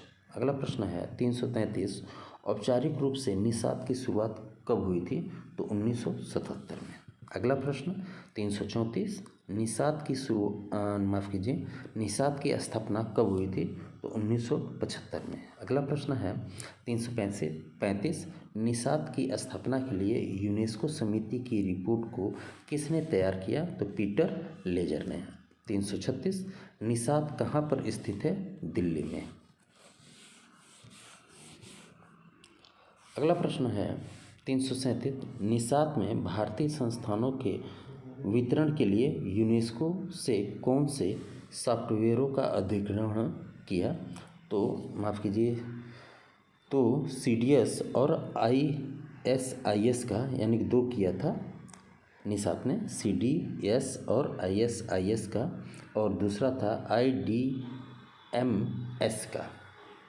338 है, निषाद न्यूज़लेटर की शुरुआत किसने की थी? तो निषाद ने ही की थी। अगला प्रश्न है निषाद न्यूज़लेटर की आवृत्ति क्या है? तो ये त्रैमासिक है, 3 महीने पे जो प्रकाशित होती है वह त्रैमासिक, और जो 15 दिन पे प्रकाशित होगी वह पाक्षिक होगी। अगला प्रश्न है 340, निषाद न्यूज़लेटर को निलंबित कब किया गया? 2002 को। अगला प्रश्न 341, इफ्ला का पूरा नाम क्या है? तो international federation of library association and institution. 342, इफ्ला की स्थापना कब हुई थी? तो 30 सितंबर 1927 को इफ्ला की स्थापना हुई थी। अगला प्रश्न 343, इफ्ला की स्थापना कहाँ हुई थी? तो स्कॉटलैंड में इफ्ला की स्थापना हुई थी। अगला प्रश्न है यूनाइटेड किंगडम की लाइब्रेरी एसोसिएशन की 50वीं वर्षगांठ के अवसर पर किस संगठन की स्थापना हुई थी? तो इफ्ला की हुई थी। 345, इफ्ला के नाम में इंस्टीट्यूशन शब्द कब जोड़ा गया? तो 1976 में इंस्टीट्यूशन शब्द जोड़ा गया। अगला प्रश्न है इफ्ला का मुख्यालय कहाँ स्थित है? तो रॉयल लाइब्रेरी नीदरलैंड में। अगला प्रश्न है इफ्ला का पहला अध्यक्ष कौन था? तो आइजक कोली। अगला प्रश्न है वर्तमान, यानी कि 2022 अब की बात कर रहा हूँ, वर्तमान में इफ्ला के अध्यक्ष कौन थे? तो कौन है? तो क्रिस्टन मैकेंजी आप एग्ज़ाम जब देने जाइएगा तो इस प्रश्न को, क्योंकि अगर हाल ही में एग्ज़ाम कोई होने वाले हैं तब तो बेटर है, और एग्ज़ाम जब कुछ समय के अंतराल पे होंगे तो आप इसको एक बार ज़रा देख के तब जाइएगा, क्योंकि फिर ये करंट में आ जाता है। वर्तमान अगर पूछ देता है तो ये करंट में फिर आ जाता है। अगला प्रश्न है, इफ्ला का वर्तमान यानी कि 2020 की बात कर रहा है में सेक्रेटरी जनरल कौन है? तो गैरल, ये ना, इसलिए आप चैनल को सब्सक्राइब कर लीजिएगा, और आपके सहयोग के लिए मैं आप सभी का बहुत बहुत धन्यवाद करूँगा। तो चलिए देखते हैं आज के 50 महत्वपूर्ण प्रश्न। 351 आज का पहला प्रश्न, इफ्ला किसका एक भाग है? इफ्ला किसका एक भाग है? तो ICBS का। 352 सिस्टर लाइब्रेरी की अवधारणा का विकास किसने किया था? तो इफ्ला के ही द्वारा सिस्टर लाइब्रेरी की अवधारणा का विकास किया गया था। अगला प्रश्न है 353 public librarian of the year award किसके द्वारा दिया जाता है? तो इफ्ला के द्वारा दिया जाता है। 354 इफ्ला के द्वारा सार्वजनिक पुस्तकालयों का दिन मनाने के लिए कौन सा पुरस्कार दिया जाता है? तो public library of the year award. 355 IAP का पूरा नाम क्या है? तो इंटरनेशनल एडवोकेसी प्रोग्राम। अगला प्रश्न 356 IAP को किसने लॉन्च किया था? तो इफ्ला ने लॉन्च किया था। अगला प्रश्न, IAP को इफ्ला ने कब लॉन्च किया था? तो 2016 में। 358 इफ्ला के द्वारा UDT को कब प्रकाशित किया गया था? तो 1981 में। 359 इफ्ला के द्वारा UAP की शुरुआत कब हुई थी? तो 1972 में। UAP का पूरा नाम भी ध्यान में रखिए, यूनिवर्सल एबिलिटी प्रोग्राम। अगला प्रश्न 360 इफ्ला के द्वारा UAP को कब प्रकाशित किया गया? 1982 में। 361 इफ्ला के द्वारा UBC की शुरुआत कब हुई? 1974 में। 362 इफ्ला के द्वारा UBC को प्रकाशित कब किया गया? 1983 में। अगला प्रश्न, UDT का पूरा नाम क्या है? तो यूनिवर्सल डेटा फ्लो और दूरसंचार। 364 UAP का पूरा नाम क्या है? तो प्रकाशन की सार्वभौमिक उपलब्धता। 365 UBC का पूरा नाम क्या है? तो यूनिवर्सल ग्रंथ सूची नियंत्रण। 366 PAC का पूरा नाम क्या है? तो संरक्षण और संरक्षण। अगला प्रश्न, ALP का पूरा नाम क्या है? तो एडवांसमेंट ऑफ लाइब्रेरियनशिप प्रोग्राम। अगला प्रश्न है 368 ALP का पूरा नाम क्या है? तो action for development of libraries programme. अगला प्रश्न, ALP प्रोग्राम किसने शुरू किया था? तो इफ्ला ने। 370 ALP प्रोग्राम कब शुरू किया गया था? तो 1984 में। 371 इफ्ला के ALP प्रोग्राम को किस नाम से जाना गया? तो लाइब्रेरियनशिप के एडवांसमेंट के रूप में जाना गया। 372 इफ्ला जनरल को कौन प्रकाशित करता है? तो इफ्ला ही करता है। 373 इफ्ला जनरल की शुरुआत कब हुई थी? तो 1975 में। अगला प्रश्न, इफ्ला जनरल को किस पब्लिकेशन द्वारा प्रकाशित किया जाता है? तो सागी पब्लिकेशन के द्वारा प्रकाशित किया जाता है। 375 इफ्ला जनरल का एडिटर कौन है? तो स्वीट विक्ट है।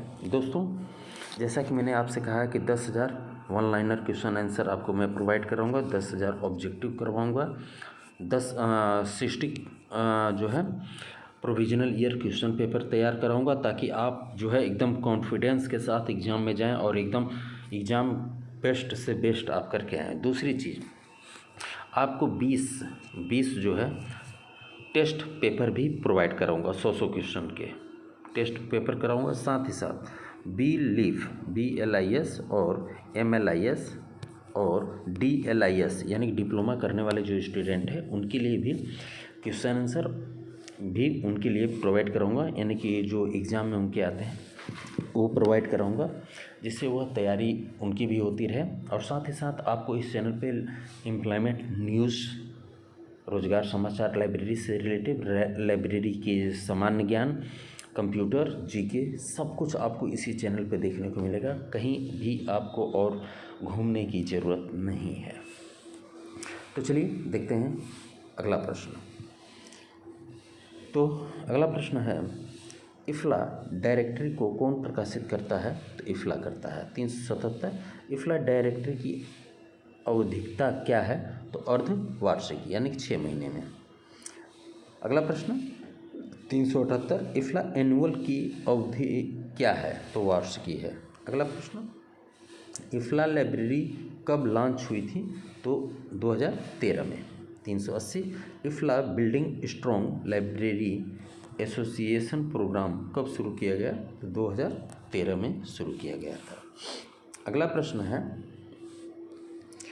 381 building strong library association impact report की स्थापना कब हुई थी? तो 2012 में। अगला प्रश्न 282 इफ्ला का 24 से 28 अगस्त 1992 का सम्मेलन कहाँ हुआ था? तो नई दिल्ली में हुआ था। अगला प्रश्न है 383 guide lines of information literacy for life long learning नामक प्रकाशन किसके द्वारा प्रकाशित किया जाता है? तो इफ्ला के द्वारा इसे प्रकाशित किया जाता है।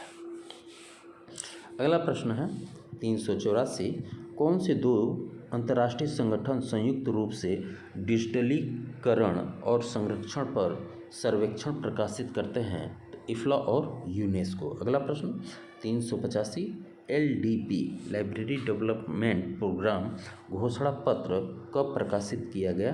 तो नवंबर 2013 में किया गया। अगला प्रश्न है 386 LDP घोषणा पत्र कहाँ प्रकाशित किया गया? तो पेरिस में। अगला प्रश्न है 387 LDP घोषणा पत्र यूनेस्को के किस सम्मेलन में पारित किया गया?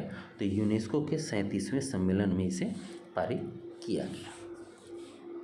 अगला प्रश्न है LDP मैनिफेस्टो किसको प्रोत्साहित करता है? तो नेत्रहीन व दृष्टिबाधित संरक्षकों के लिए। अगला प्रश्न है 389 भारत में नेशनल मेडिकल लाइब्रेरी कहाँ स्थित है? तो एम्स नई दिल्ली में स्थित है। अगला प्रश्न है 390 नेशनल मेडिकल लाइब्रेरी की स्थापना कब हुई थी? तो 1 अप्रैल 1966 को। 391 विश्व की सबसे बड़ी जैव चिकित्सा पुस्तकालय कहाँ स्थित है? तो अमेरिका में। अगला प्रश्न 392 नेशनल लाइब्रेरी ऑफ मेडिसिन की स्थापना कब हुई थी? तो 1836 में की गई थी। अगला प्रश्न विश्व की सबसे बड़ी जैव चिकित्सा पुस्तकालय कौन सा है? तो national library of medical USA। अगला प्रश्न है 394 मेडलाइन ऑन CD-ROM को कौन प्रकाशित करता है? तो national library of medical USA करता है। 395 हिल्स यानी कि HILLIS नेटवर्क का संबंध किस प्रकार के पुस्तकालयों से है? तो चिकित्सा पुस्तकालयों से है। 396 हिल्स का पूरा नाम क्या है? तो health literature libraries and information service network. अगला प्रश्न 397 12वीं international conference on medical library कहाँ पर आयोजित की गई थी? तो डबलिन आयरलैंड में। 398 international Congress on medical library कब आयोजित हुई थी? International Congress on medical library कब आयोजित हुई थी? तो 1953 में। अगला प्रश्न 399 छठा international Congress on medical library कहाँ आयोजित हुई थी? तो नई दिल्ली में। तो पहला क्वेश्चन है हमारा, FID की स्थापना कब हुई थी? तो FID की स्थापना जो है 12 सितंबर 1895 को की गई थी। 402 है, FID की स्थापना कहाँ हुई थी? तो FID की स्थापना ब्रुसेल्स में की गई थी। 403 है, फिड का मुख्यालय किस वर्ष ब्रुसेल्स से हेग में स्थानांतरित हुआ था? तो 1934 में। 404 है, फिड की स्थापना किसने की थी? तो फिड की स्थापना पॉल आर्टलेट और हेनरी ला फाउंटेन ने की थी। 405, पॉल आर्टलेट और हेनरी ला फाउंटेन ने फिड की स्थापना किस नाम से की थी? तो इंटरनेशनल इंस्टीट्यूट ऑफ बिब्लियोग्राफी के नाम से फिड का स्थापना हुआ था। नेक्स्ट क्वेश्चन, शायद कुछ मिस्टेक है, नहीं ठीक है। 406, फिड का 1931 में नाम क्या था? तो फिड का 1931 में नाम IID था। अगला प्रश्न 407, फिड का 1907 में नाम क्या था? तो FID, माफ़ कीजिए, 1937 में नाम क्या था? तो फिड। अगला प्रश्न है 408, फिड का नाम बदलकर international federation for information and documentation कब रखा गया? तो 1988 में।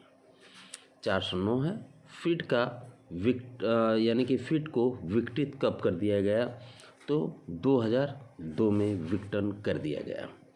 अगला प्रश्न है 409, फिड की सबसे बड़ी उपलब्धि क्या थी? तो UDC फिड की जो है सबसे बड़ी उपलब्धि थी। 411, UDC की शुरुआत कब हुई थी? तो 1905 में। अगला प्रश्न, UDC की शुरुआत किसने की थी? तो पॉल आर्टलेट व हेनरी ला फाउंटेन ने।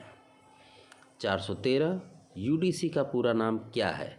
तो यूनिवर्सल डेसिमल क्लासिफिकेशन। 414, BSO वर्गीकरण पद्धति की शुरुआत किसने की थी? तो फिड ने। 415, BSO वर्गीकरण पद्धति की शुरुआत कब हुई थी? आंसर है 1978 में। 416, 49वीं फिड की कॉन्फ्रेंस एंड कांग्रेस का आयोजन कब हुआ था? कब आयोजित हुई थी? तो 11 से 17 अक्टूबर 1998 को। अगला प्रश्न है 417, 49वीं फिड की कॉन्फ्रेंस एंड कांग्रेस कहाँ आयोजित हुई थी? तो नई दिल्ली व जयपुर में। अगला है 418, भारत में पुस्तकालयों के विकास के लिए ब्रिटिश सरकार के द्वारा नियुक्त प्रथम आयोग कौन था? तो हंटर आयोग। अगला प्रश्न 419, माला न्यूज़लेटर को कौन प्रकाशित करता है? तो मद्रास लाइब्रेरी एसोसिएशन। माला का पूरा नाम यही है, ये भी है, याद रखिएगा, माला MALA, मद्रास लाइब्रेरी एसोसिएशन इसी का नाम है। 420, माला न्यूज़लेटर कब से प्रकाशित हो रहा है? 1988 से। अगला प्रश्न, सन्मति पुस्तकालय कहाँ स्थित है? तो सेठी कॉलेज जयपुर में। 422, मास्टर मोतीलाल संघी अवार्ड कब प्रदान किया जाता है? 25 अप्रैल को। 443, शुभम रीडर्स परिषद कहाँ स्थित है? जयपुर में। 424, राजकीय सार्वजनिक पंचायत समिति पुस्तकालय भोपाल सागर की स्थापना कब हुई थी? 2001 में। 425, श्री चुन्नीलाल शर्मा राजकीय सार्वजनिक पुस्तकालय कहाँ स्थित है? भरतपुर में, भरतपुर राजस्थान में। 426, सरस्वती पुस्तकालय कहाँ स्थित है? तो फतेहपुर सीकरी में स्थित है। 427 सरस्वती पुस्तकालय की स्थापना कब हुई थी? तो 14 मई 1910 को। दोस्तों, लाइब्रेरी साइंस इम्प्लीमेंट न्यूज़ भी आपको इस चैनल पे प्रोवाइड कराए जा रहे हैं। आप इस चैनल पे केबीएस की तैयारी, KBS, NBS, Rajasthan, Bihar, Punjab, DSSB, Delhi university, सभी जगह के एग्ज़ाम की तैयारी कर सकते हैं। आपको इस चैनल पे रीजनिंग, जीके, करंट अफेयर्स और हिंदी, इंग्लिश भी देखने को मिलेंगे। लाइब्रेरी साइंस तो मैं प्रोवाइड करवा ही रहा हूँ। और हाँ, कंप्यूटर्स के क्वेश्चन आपको देखने को मिलेंगे। साथ ही साथ एम्प्लॉयमेंट न्यूज़, लाइब्रेरी साइंस के एम्प्लॉयमेंट न्यूज़, सब कुछ आपको इसी चैनल पे देखने को मिलेंगे। तो चैनल को ज़रूर सब्सक्राइब कीजिएगा और अगर क्वेश्चन आपको पसंद आए तो प्लीज़ इसे दोस्तों में शेयर कीजिए। और ऑब्जेक्टिव टेस्ट सीरीज़ भी मेरे ख्याल से 10 या 12 वीडियो जो है अपलोड है। मैं पूरा उस पर काम कर रहा हूँ। जब पूरा तैयार हो जाएगा उसके बाद वह सीरीज़ शुरू किया जाएगा, क्योंकि अभी जो है लाइब्रेरी साइंस की कोई भी एग्ज़ाम जो है वर्तमान सब प्रेजेंट में नहीं है, तो भी इसीलिए वन लाइनर क्वेश्चन आंसर की सीरीज़ चल रही है, ताकि आप 50 क्वेश्चन डेली पढ़ पाएँ। तो चलिए आगे देखते हैं। अगर पसंद आए तो चैनल को ज़रूर सब्सक्राइब कीजिएगा और दोस्तों में शेयर कीजिएगा। अगला प्रश्न है 428 सरस्वती पुस्तकालय की स्थापना किसने की थी? तो वासुदेव गोयनका तथा बजरंग लाल सोहिया ने। 429 लॉ कॉलेज लाइब्रेरी कहाँ स्थित है? तो चौड़ा रास्ता, जयपुर में। 430 एटलिस का पूरा नाम क्या है? तो Indian association of teachers in library and information science. 431 at least की स्थापना कब हुई थी? तो 19 दिसंबर 1969 को। अगला प्रश्न है एटलिस का मुख्यालय कहाँ है? तो पुस्तकालय एवं सूचना विभाग, विज्ञान विभाग, पंजाब यूनिवर्सिटी में है। अगला प्रश्न है एटलिस किसका संघ है? तो पुस्तकालय विज्ञान के शिक्षकों का यह संघ है। अगला प्रश्न है एटलिस की 34वीं कॉन्फ्रेंस का आयोजन कहाँ हुआ था? तो महेंद्रगढ़, हरियाणा में हुआ था। अगला प्रश्न 435 Motiwala best LIS teacher award कौन प्रदान करता है? तो एटलिस ही करता है। 436 है at least journal of library education and research के प्रकाशन की अवधि क्या है? तो त्रैमासिक है। अगला प्रश्न है LISERT का पूरा नाम क्या है? तो LIS education research and training. अगला प्रश्न है NAAC है का पूरा नाम क्या है? तो नेशनल असेसमेंट एंड एक्रीडिटेशनल काउंसिल। अगला प्रश्न भारत में उच्च शिक्षा संस्थानों का आकलन कौन करता है? तो NAAC करता है। अगला प्रश्न NAAC की स्थापना कब हुई थी? तो 1994 में। अगला प्रश्न NAAC की स्थापना किसकी सिफारिशों के जवाब में की गई थी? तो राष्ट्रीय शिक्षा नीति 1986 के जवाब में की गई थी। अगला प्रश्न NAAC का मुख्यालय कहाँ स्थित है? तो बेंगलुरु में, कर्नाटक में है ये। अगला प्रश्न 443 NAAC की समान परिषद का अध्यक्ष कौन होता है? तो UGC का अध्यक्ष। अगला प्रश्न UGC का प्रथम अध्यक्ष कौन है? तो प्रोफेसर धीरेन्द्र पाल सिंह। अगला प्रश्न 445 KLA का पूरा नाम क्या है? तो केरल लाइब्रेरी एसोसिएशन। अगला प्रश्न माला न्यूज़लेटर की आवृत्ति क्या है? तो त्रैमासिक है। अगला प्रश्न 447 आल श्रावणकोर ग्रंथशाला संगम की स्थापना हुई थी? तो 1945 में।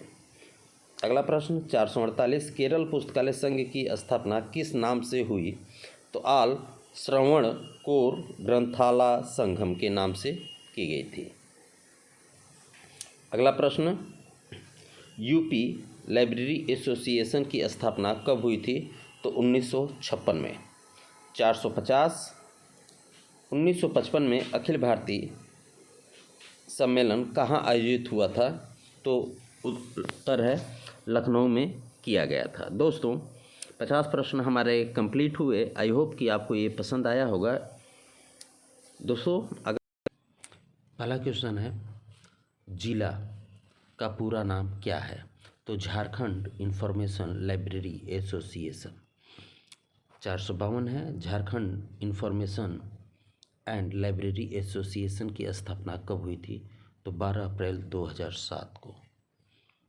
453 है, AALDI का पूरा नाम क्या है?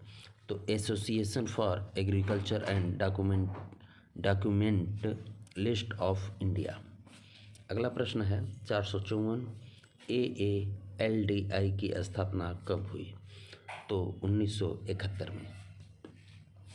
अगला प्रश्न है 455, लाइब्रेरी एसोसिएशन यूके की स्थापना कब हुई थी? तो अक्टूबर 1877 में।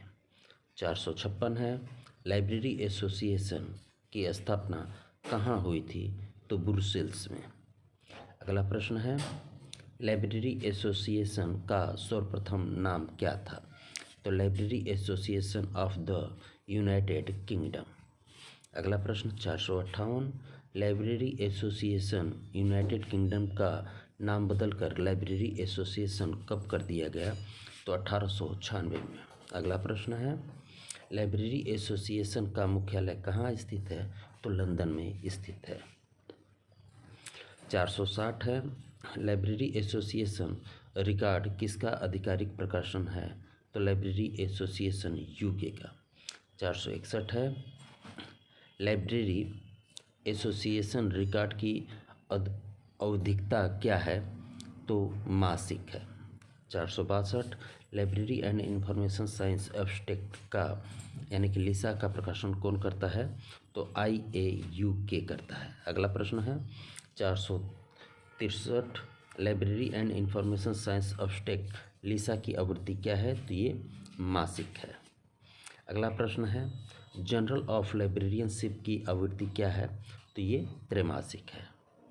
465 है, जर्नल ऑफ लाइब्रेरियनशिप का प्रकाशन कौन करता है? तो लाइब्रेरी एसोसिएशन यूके करता है। अगला प्रश्न है 466, ब्रिटिश ह्यूमैनिटीज इंडेक्स का प्रकाशन कौन करता है? तो लाइब्रेरियन एसोसिएशन यूके करता है। 467 है, इसका पूर्व नाम क्या था तथा यह कब से प्रकाशित हो रहा है? तो ब्रिटिश टेक्नोलॉजी इंडेक्स 1962। अगला प्रश्न है, BHI का पूरा नाम क्या है? तो इसका नाम है ब्रिटिश ह्यूमैनिटीज इंडेक्स। अगला प्रश्न है, BHI की आवृत्ति क्या है? तो त्रैमासिक है। 470 है, करंट टेक्नोलॉजी इंडेक्स की आवृत्ति क्या है? तो मासिक है। 471, करंट टेक्नोलॉजी इंडेक्स का प्रकाशन कौन करता है? तो लाइब्रेरी एसोसिएशन यूके करता है। 472 है, प्रोग्राम का प्रकाशन कौन करता है? तो लाइब्रेरी एसोसिएशन यूके करता है। 473 है, कोमला का पूरा नाम क्या है? तो कॉमनवेल्थ लाइब्रेरी एसोसिएशन है। 474 है, कोमला की स्थापना कब हुई थी? तो 21 से 24 नवंबर 1972 को हुई थी। दोस्तों लाइब्रेरी साइंस के अगर आप स्टूडेंट हैं और लाइब्रेरी साइंस की तैयारी करते हैं तो मैं आपको बताऊं, मैंने जैसा कि आपसे वादा किया है कि 10,000 वन लाइनर क्वेश्चन आंसर आपको प्रोवाइड कराऊंगा, 10,000 जो है ऑब्जेक्टिव प्रोवाइड कराऊंगा, 60 provisional year question paper provide कराऊंगा और साथ ही साथ जीके के क्वेश्चन जो लाइब्रेरी साइंस के लिए इम्पोर्टेंट रहेंगे, चाहे वो राजस्थान हो, बिहार हो, DSSB हो, कहीं के भी हो, कंप्यूटर के, रीजनिंग के, हिंदी, ये सारी चीज़ मैं आपको इसी चैनल पे प्रोवाइड करूँगा। और सबसे बड़ी बात, मैंने बहुत सारे लोगों से इस टॉपिक पे बात किया। आपको library science LIS library science employment news भी आपको इसी चैनल पे, कहीं जाने की ज़रूरत नहीं है। पूरे भारतवर्ष में चाहे प्राइवेट हो, गवर्नमेंट सेक्टर हो, कहीं से भी हो, आपको लाइब्रेरी साइंस एम्प्लॉयमेंट न्यूज़ भी आपको मैं इसी चैनल पे प्रोवाइड कराऊंगा। तो दोस्तों, चैनल को ज़रूर सब्सक्राइब कीजिएगा, भूलिएगा नहीं। सब्सक्राइब करने से सबसे बड़ा बेनिफिट ये होगा कि जैसे ही मैं वीडियो अपलोड करूँगा वैसे ही आपको नोटिफिकेशन मिल जाएगा। आपको खोजने की, इधर उधर करने की ज़रूरत नहीं पड़ेगी। तो इसे दोस्तों के साथ भी अधिक से अधिक शेयर कीजिए ताकि अधिक से अधिक लोग लाभ उठा पाएँ, जो भी आपके सोशल मीडिया अकाउंट्स हैं। तो चलिए देखते हैं अगला क्वेश्चन। अगला क्वेश्चन है, राजस्थान का राज्य केंद्रीय पुस्तकालय कौन सा है? तो राधा कृष्णन राज्य केंद्रीय पुस्तकालय। 476 है। राधा कृष्णन राज्य केंद्रीय पुस्तकालय की स्थापना कब हुई थी? तो 15 अगस्त 1956 को। 477 राधा कृष्णन राज्य केंद्रीय पुस्तकालय कहाँ स्थित है? तो सौम्य पथ JLN मार्ग पे जयपुर में स्थित है। अगला प्रश्न है, राधा कृष्णन ने राज्य केंद्रीय पुस्तकालय पुस्तकों के व्यवस्थापन के लिए वर्गीकरण की किस पद्धति का उपयोग कर रहा है? तो DDC के 9th एडिशन का प्रयोग कर रहा है। अगला प्रश्न है, जोकलाई का संबंध किससे है? तो समस्त राज्य के पुस्तकालय संघों से है। 480 जोकलाई की बैठक किसकी बैठक के साथ होती है? तो ILA व आइसलीग के साथ होती है। अगला प्रश्न है, भारत के सभी प्रकार के पुस्तकालय संघों के बीच समन्वय बनाए रखने के लिए किस संस्था की स्थापना की गई थी? तो जोकलाई का। अगला प्रश्न है 482 जोकलाई की स्थापना किसने की थी? तो ILA, आइसलीग व एटलिस ने की थी। अगला प्रश्न, ILA का पूरा नाम क्या है? तो इंडियन लाइब्रेरी एसोसिएशन है। 484 ILA की स्थापना कब हुई थी? तो 12-13 सितंबर 1933 को। अगला प्रश्न है 485 ILA की स्थापना किस एक्ट के तहत हुई थी? तो सोसाइटी पंजीकरण अधिनियम 1860 के तहत की गई थी। अगला प्रश्न 486 ILA की स्थापना औपचारिक रूप से कब की गई थी? तो 12 सितंबर 1933 को। 487 है, ILA की स्थापना कहाँ हुई थी? तो प्रथम अखिल भारतीय सम्मेलन कोलकाता में। अगला प्रश्न है 488 प्रथम अखिल भारतीय पुस्तकालय सम्मेलन कहाँ हुआ था? तो रॉयल एशियाटिक हॉल कोलकाता में। अगला प्रश्न है, भारतीय पुस्तकालय संघ ILA, ये थोड़ा मिस्टेक है, का प्रथम अध्यक्ष कौन था? तो MO थॉमस। अगला प्रश्न 490 MO थॉमस ILA का अध्यक्ष कब तक बने? कब तक मतलब रहे? तो 1933 से 1937 तक। अगला प्रश्न 491 अखिल भारतीय पुस्तकालय संघ का अध्यक्ष कौन था? तो AC बुलनर। अगला प्रश्न 492 इंडियन लाइब्रेरी एसोसिएशन यानी कि ILA का प्रथम सचिव कौन था? तो KM असदुल्ला। अगला प्रश्न 493 ILA का वर्तमान में मुख्यालय कहाँ स्थित है? तो मुखर्जी नगर दिल्ली में स्थित है।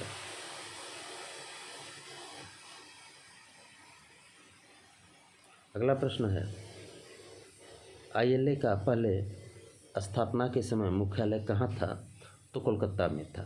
495 ILA इफ्ला का सदस्य कब बना? तो 1957 में। 496 ILA फिड का सदस्य कब बना? 1952 में। अगला प्रश्न है 497 ILA का पहला आजीवन सदस्य कौन था? तो SR रंगनाथन। 498 भारतीय पुस्तकालय संघ ILA की प्रथम पत्रिका कौन सी थी? तो लाइब्रेरी बुलेटिन। 499 ILA की पत्रिका लाइब्रेरी बुलेटिन की शुरुआत कब हुई थी? तो 1942 में। 500 लाइब्रेरी बुलेटिन को कब बंद कर दिया गया? तो 1946 में। दोस्तों, 50 प्रश्न हमारे कंप्लीट हुए। आई होप कि आपको ये अच्छा लगा होगा। अगर अच्छा लगे तो